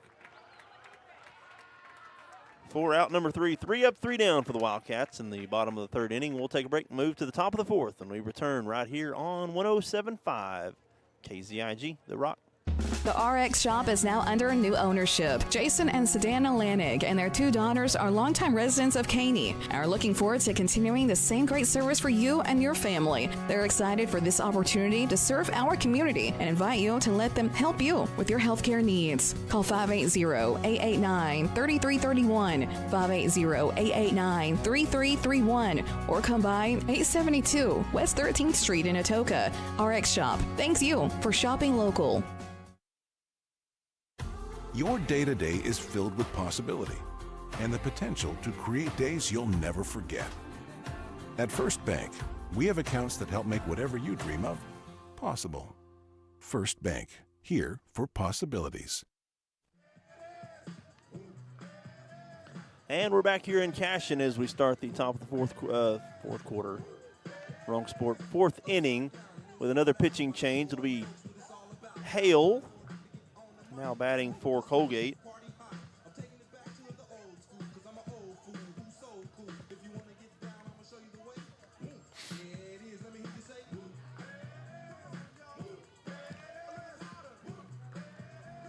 So some more defensive shuffling going on. Williams is going to stay at second base. It's like in the outfield. Colby Brown is going to come sit down. Looks like Walkup is going to stay in left field. I believe that's Hale who went to, that could be Tracer. Burris is going to go to right field.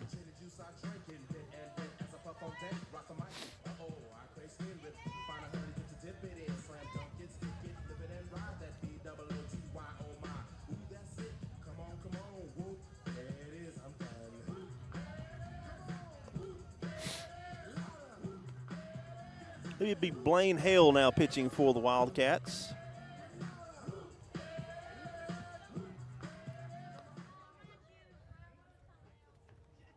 Again, Coach Cagle thinking about tomorrow probably and trying to save arms. You're going to need as many arms tomorrow as possible. Should this score hold. Blaine Hale pitching for the Wildcats.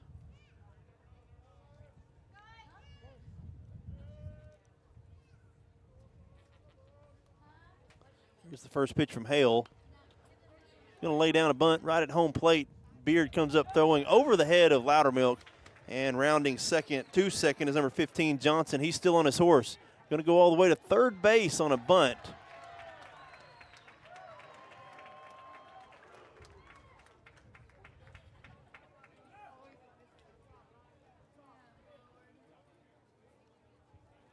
Now back to the top of the lineup here in the fourth inning.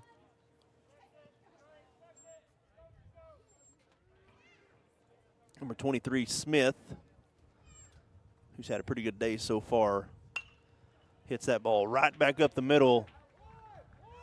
And Williams keeps it from going to the outfield, but it does score Johnson. Score now 11-1, and if things hold the way that they are, that would be the 10-run threshold needed after the fifth inning. So the run rule is 10 after 5.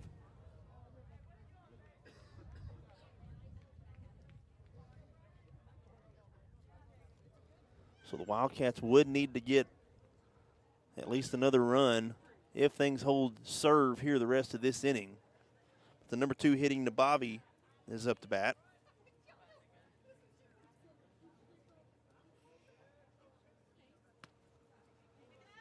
That pitch from Hale misses low and ball 1.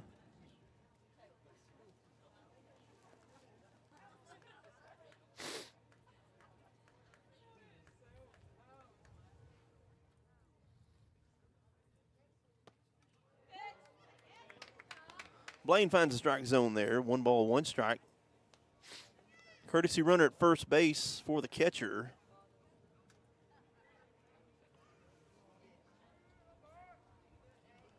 Here's the windup, the pitch from Hale. There's strike 2.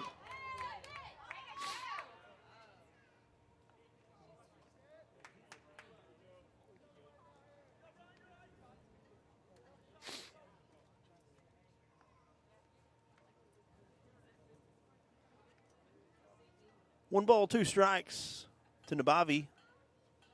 Here's the pitch from Hale. Nabavi grounds that one to to second base and out of the glove of Williams, as it really hasn't been a very clean game here defensively for the Wildcats in this game.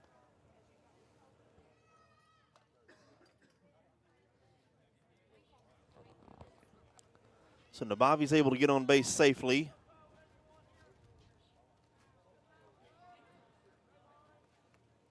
Moves west from first to second.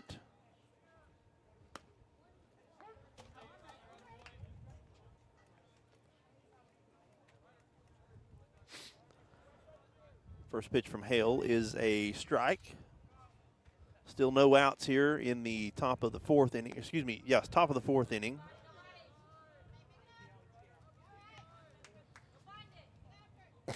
The Wildcats are the home team, so they will at least get bat in the bottom of the fifth.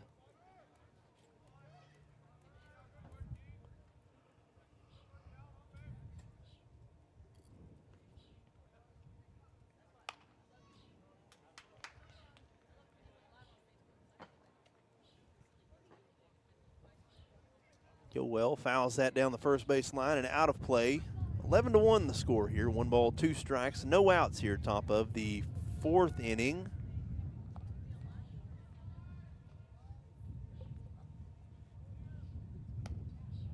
Hale misses outside.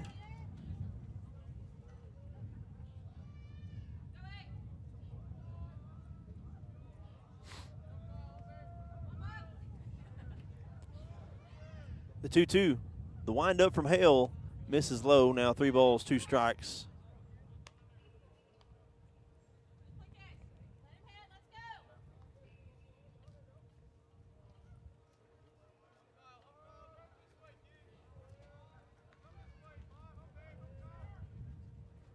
The full count, and that's going to be a walk.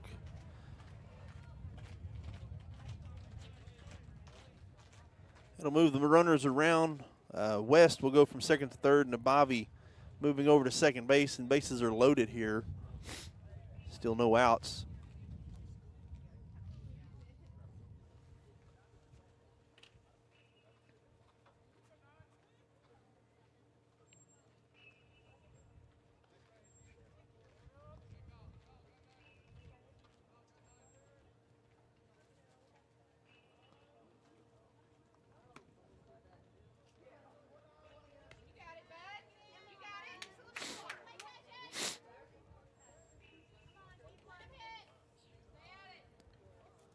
Hale behind in the count here to number 9, Likens. Likens 2 for 2, has a double, a single, and that's going to be another single that'll score 2 more runs.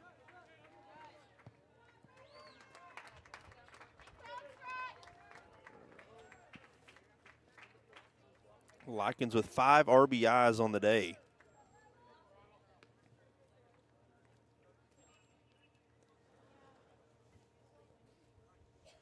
Score now swells to 13-1.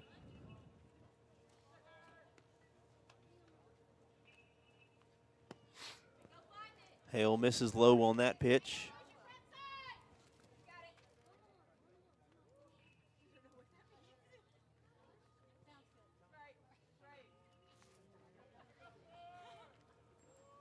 Runners at first and second for Cashion. There's a strike there from Blaine Hale.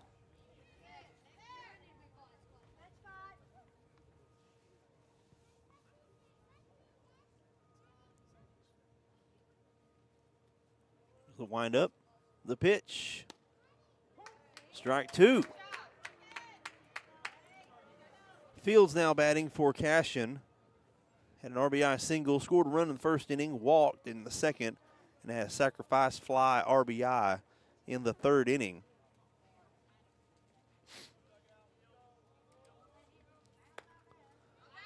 Changeup just misses.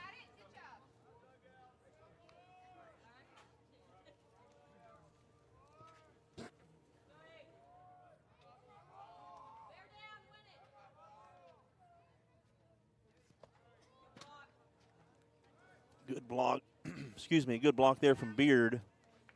Throw down to second. Gets the runner back to second. That's Likens. Excuse me, that's Yowell.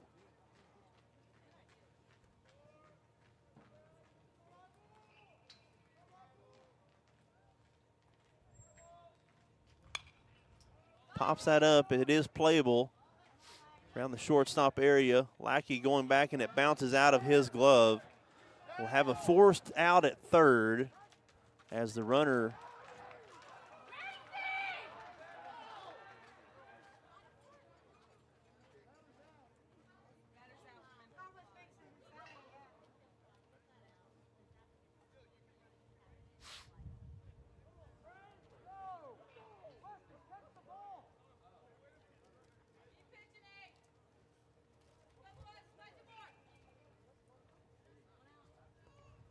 So it is one out.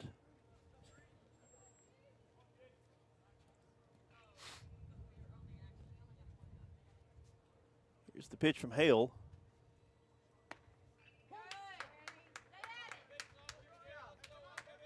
Score still 13-1. One out here.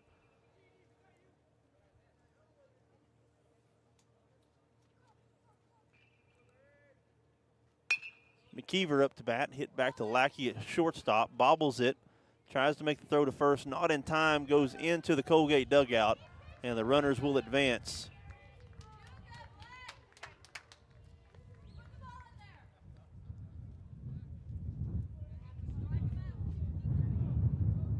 McKeever will take second base.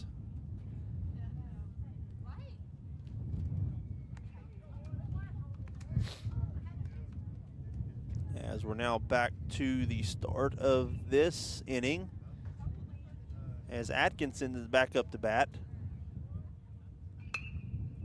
Ropes that down the first base line. Atkinson was hit by a pitch earlier this inning.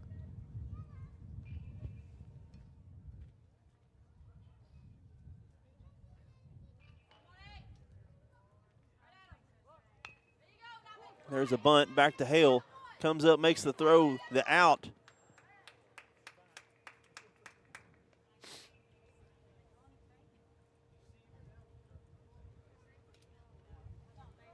But a run does score. And that fielder's choice.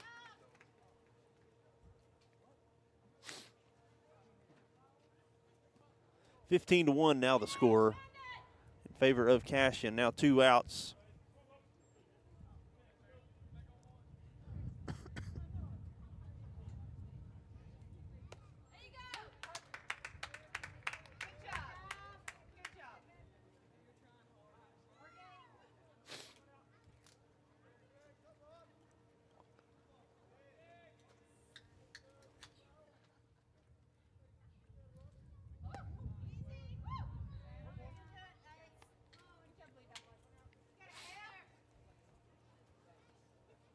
Hale still in the game pitching here for the Wildcats, 15-1.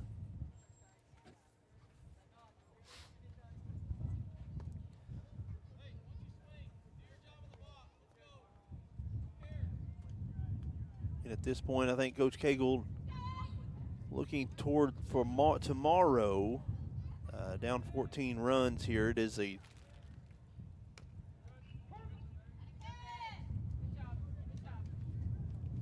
It's a 10-run rule limit there in the 5th inning. So a 14-run lead here for Cashion. Still only 2 outs here in the 4th. That ball fouled back into the net behind home plate. Barry still alive, looking for his first on-base hit of the day. Here's the windup, misses upstairs. Now 3 balls and 2 strikes.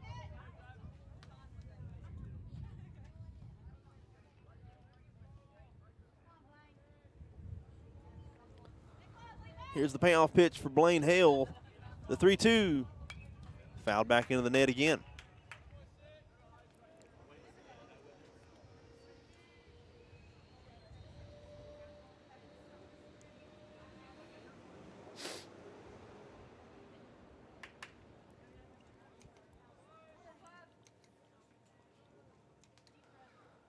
The windup, that's hit out into right field. Finding the ball and catching the ball for out number 3 is Burris. More runs tacked on. It's now a 14-run lead for Cashion. Move to the home half of the 5th inning when we return right here on 107.5 KCIG. The Rock. Genesis Abstract and Title is dedicated to doing things right while providing a positive customer experience. At Genesis Abstract, they use advanced technology such as fully automated records to expedite the process and avoid delays.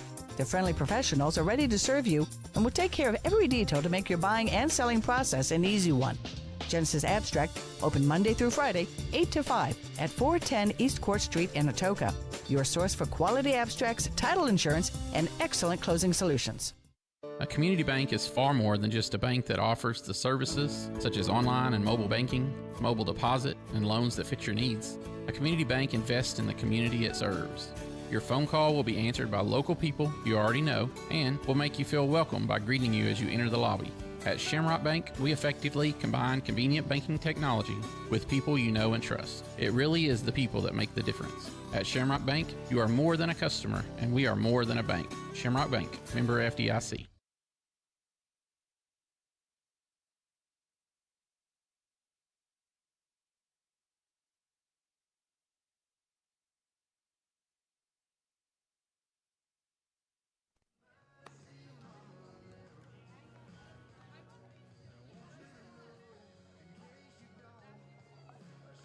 And looks like Coach Mounts of Cashion is going to go to the bullpen as well. He's going to go to number 0, Easton Snell, a freshman right-hander.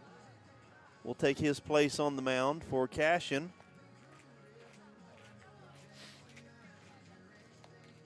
Cashion going to save Nichols for tomorrow. Everything holds serve here. Cashion will move to the win one game tomorrow, go to the state tournament game.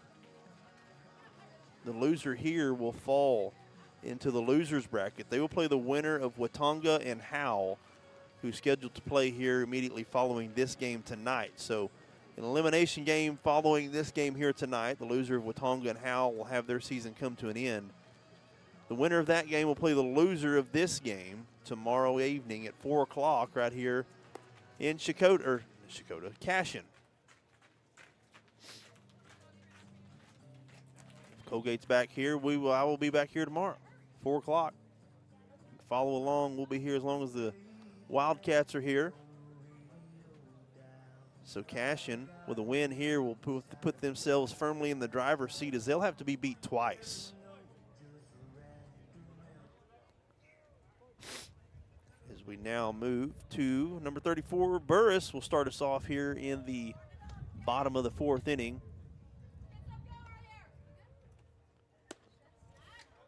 Snell misses high, ball 1.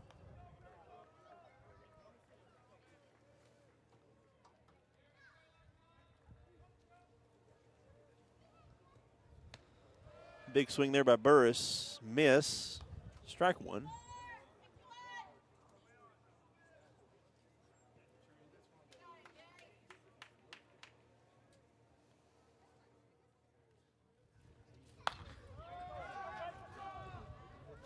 Burris crushes that one to right field, and it bounces off the Cashion sign, right off the wall. That's the deepest, hardest hit ball Coalgate's had today.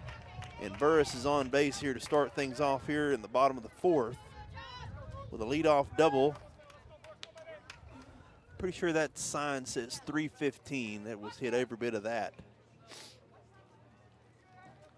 Kobe Brown, no, excuse me. Looks like we're going to have, I think it's Brooks Hale.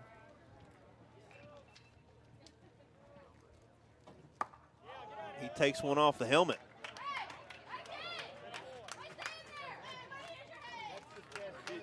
It's a hit by pitch.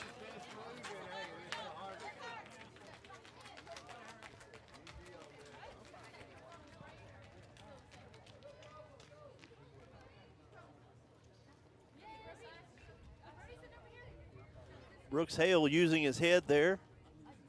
Takes one off the crown, but he's able to get on base, and the Wildcats with a couple of runners here start the bottom of the 4th inning.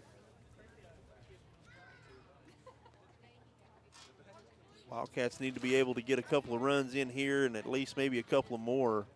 Not let Cashion score if they want to keep hanging around here. If they don't, the 10-run rule limit will be hit at the conclusion of the next inning, as Howe and Watonga starting to move around a little bit as they play the elimination game following this one.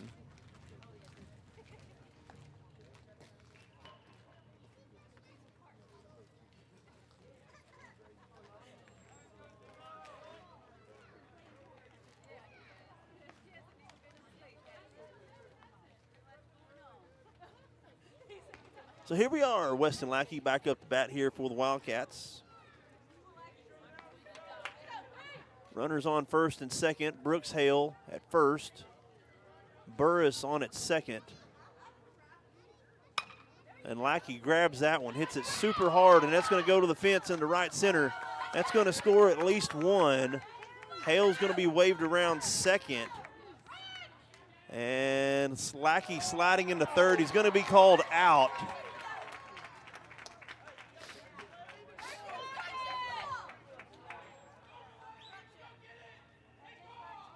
So Lackey's called out at third base.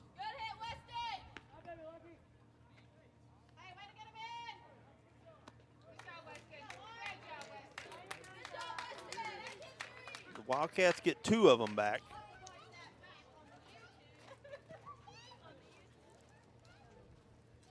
Score now 15-3 is the score. Jet Walkup up to the plate to hit for the Wildcats. He crushes that ball to center field. Going back and making the catch as the center fielder.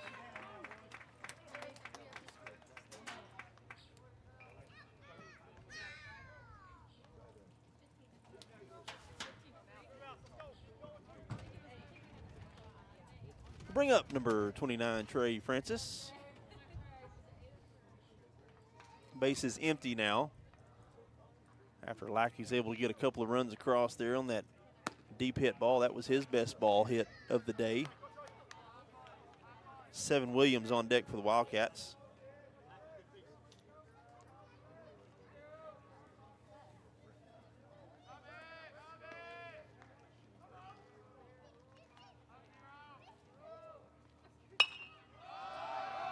Francis gets underneath that one, pops it up to the infield, and making the play is the first baseman for out number 3. Wildcats get two of them back. They now trail by 12. They got to try to hold Cashion here to no runs if they want to keep hanging around. We'll take a break. Be right back here on 107.5 KZIG, The Rock.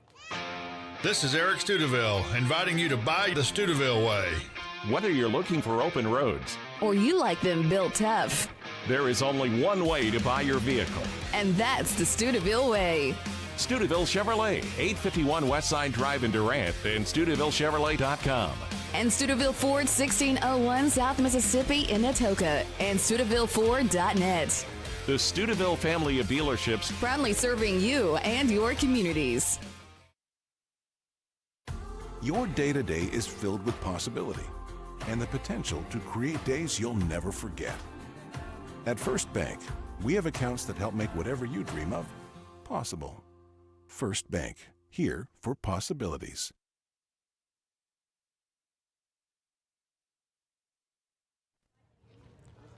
And we're back here as we move to the top of the 5th inning. It's been all Cashion. From the get-go, Cashion, the visiting team, they got the bat first. They put up 4 runs in the first inning, 1 run in the second, and then 5 runs in the third. Pulled off another 5 runs in the fourth. It's 15-3 is the score. See who Cashion has up to bat. I believe it's going to be number 15, Johnson. He started the party the last inning with a single, scored a run.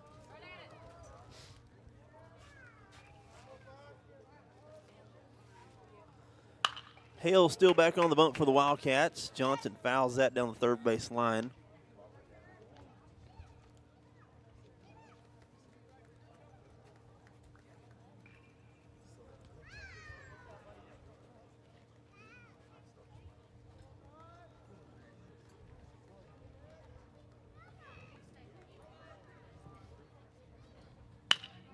Johnson hits that ball hard right at Lackey. Lackey comes up throwing.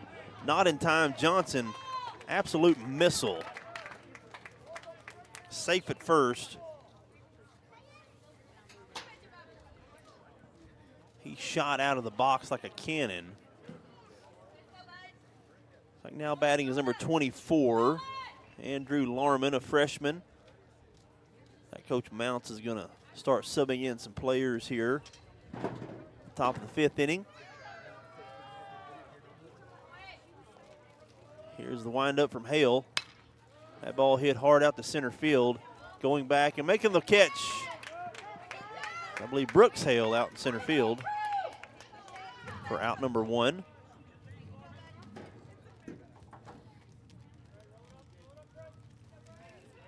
Now batting number 13, Brian Nabavi, senior infielder. Nabavi's had a pretty good day. 2 singles, a hit by a pitch, and had a pop-up. Scored 3 runs.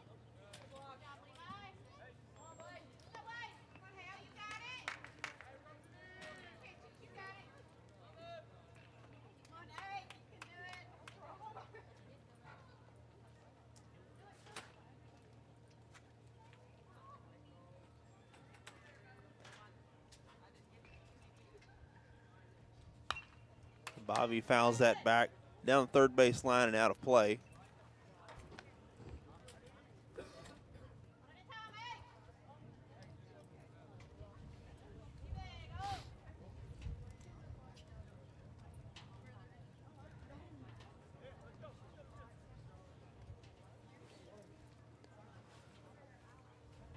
(15-3) the score here, 1 out. Johnson still at first base for Cashion.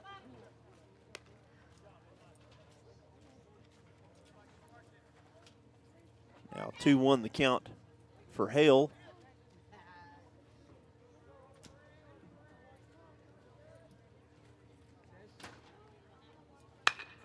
That ball roped between third and short, and it's going to go into the outfield. Johnson, ton of speed.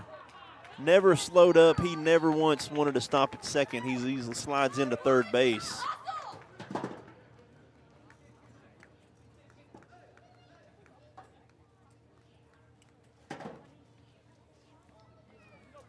So that'll be a double for Nabavi.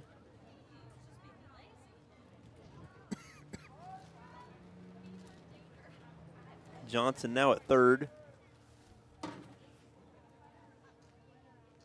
Yowell hits that ball right at Lackey and is unable to get the throw back to second for the tag up. That's going to roll out into the outfield. That'll score Johnson as we got a dead ball.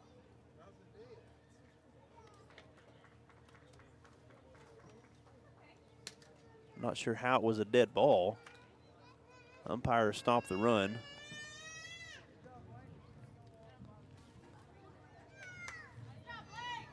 (16-3). A line out by Yowell. We'll bring up number 9, Likens. Likens 3 for 3, 2 singles, a double, 5 RBIs, and a walk. So Likens has had himself a day behind batting in that 4-hole spot for Cashion. Cashion kind of showing out here as to why they're the defending state champions. Likens hits that ball hard out to right field, going back, and Burris unable to make the catch. Likens is going to have a stand-up double. Another RBI for Likens. That's 2 doubles on the day for him.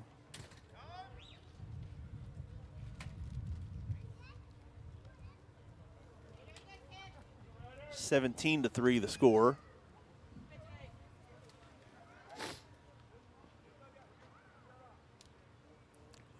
Wildcats still looking for that last out here in the top of the 5th.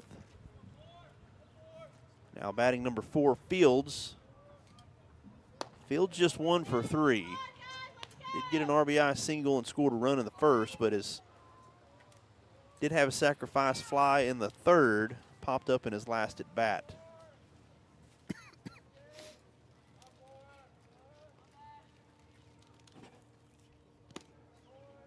Brooks bounces that into the catcher for a ball. Ball 2, 2 balls, no strikes, 2 outs, 17-3 is the score here, top of the 5th inning. So barring a complete miracle, the Wildcats will play tomorrow afternoon at 4 o'clock. They will play the winner of Watonga and Howe, who played next. Supposed to start in about 30 minutes for that game. No, it's supposed to start in about an hour. My apologies.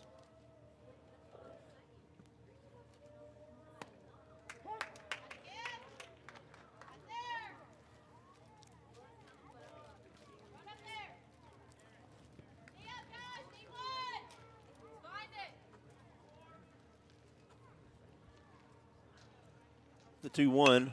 That ball roped again out into left field. Rounding third is Likens. Walkup misses the ball, but Field stays at first.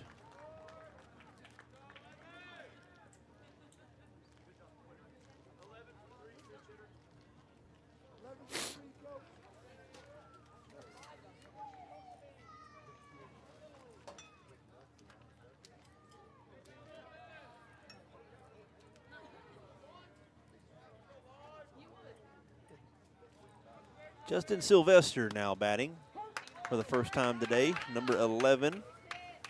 Utility player, senior. Hale laces that in for a strike.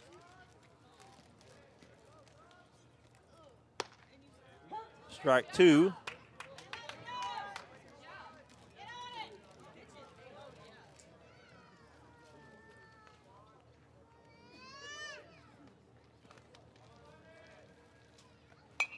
Sylvester gets underneath that one, pops it back behind home plate and out of play off the building behind us.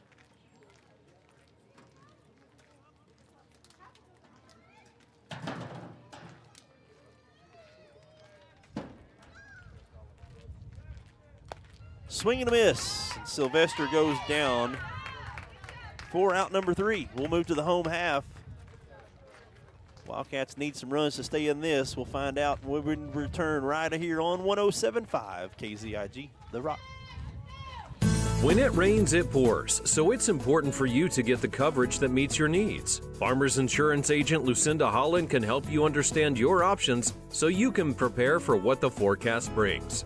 We know a thing or two because we've seen a thing or two. Learn more by calling agent Lucinda Holland at 580-889-3744 to find out how she can help you protect the things that matter most to you. That's Lucinda Holland. We are farmers. Bum, bum, bum, bum, bum, bum. Underwritten by Farmers Truck Fire Insurance Exchanges and Affiliates. Products not available in every state. Brown's Funeral Service in Atoka, Coalgate, Durant, and Medill are proud to be a part of the communities they serve. Since 1994, Brown's Funeral Service has proudly supported nonprofits, police and fire departments, local military members, and area schools. The staff at Brown's Funeral Service takes great pride in these endeavors because they realize it's more than being in business. It's about being a thread in the fabric of our community. Brown's Funeral Service, where service begins but never ends.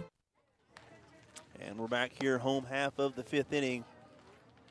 The Wildcats need to come up with 5 runs here to stick around for another inning, as the 10-run rule limit is reached right now. It's got to be 10 after 5. It's going to be Williams, Burris, and Pebworth, the first 3 batters here in this inning. Seven Williams struck out in his first plate appearance.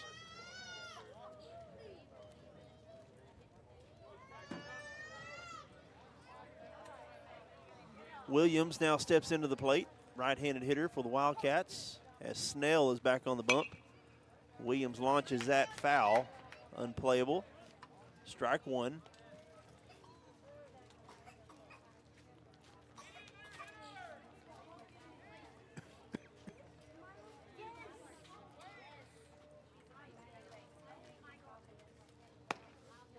Strike 2 from Snell, the freshman.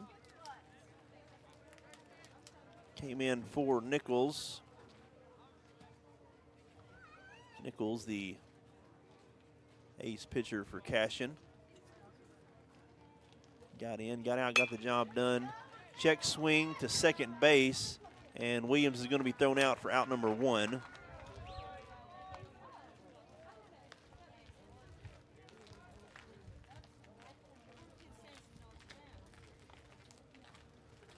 That brings back to the top of the lineup. Number 13, Burris, 0 for 2, has a ground out and a line out.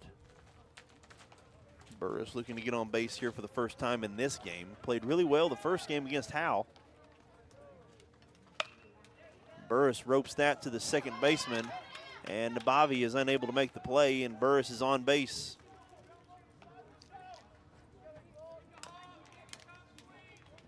To bring up number 24, Pebworth. He's 0 for 2, 2 strikeouts for Cato. Actually, nope, we got a pinch hitter. It'll be Brooks Hale. Be the first time Brooks gets the hit.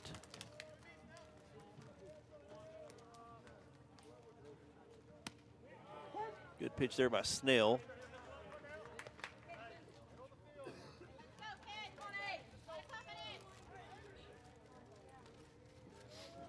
Burris with the lead off at first. Snell throws that into the dirt.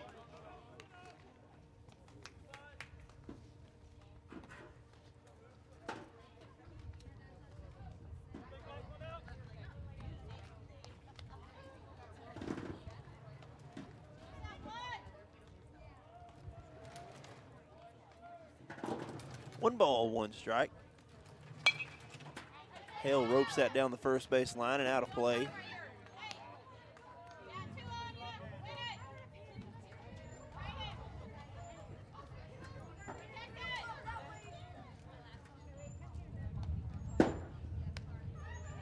One ball, two strikes from the freshman. Here's the pitch.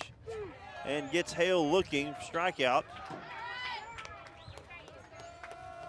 Going to bring up number 15, Easton Loudermilk.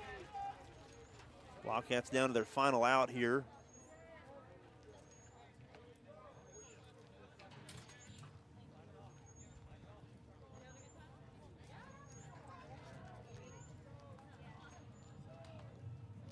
Snell waiting for the call.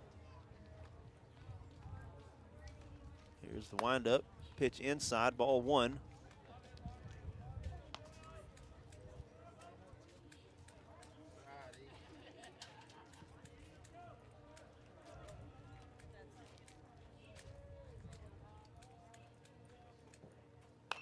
Loudermilk again ropes that out of play off the building next door.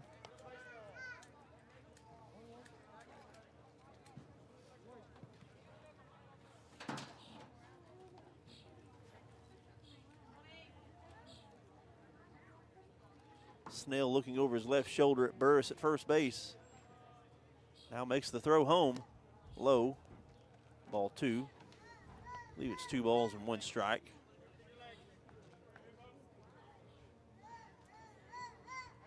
Cashion needing one more out.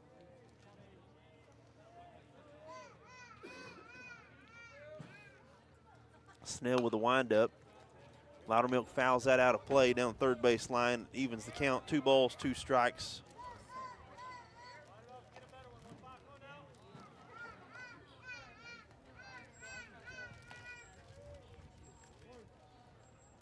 Loudermilk back into the box. Here's the 2-2 count. 2 outs. Burris at first. The windup from Snell. And Loudermilk hits that ball again hard down the third base line and out of play.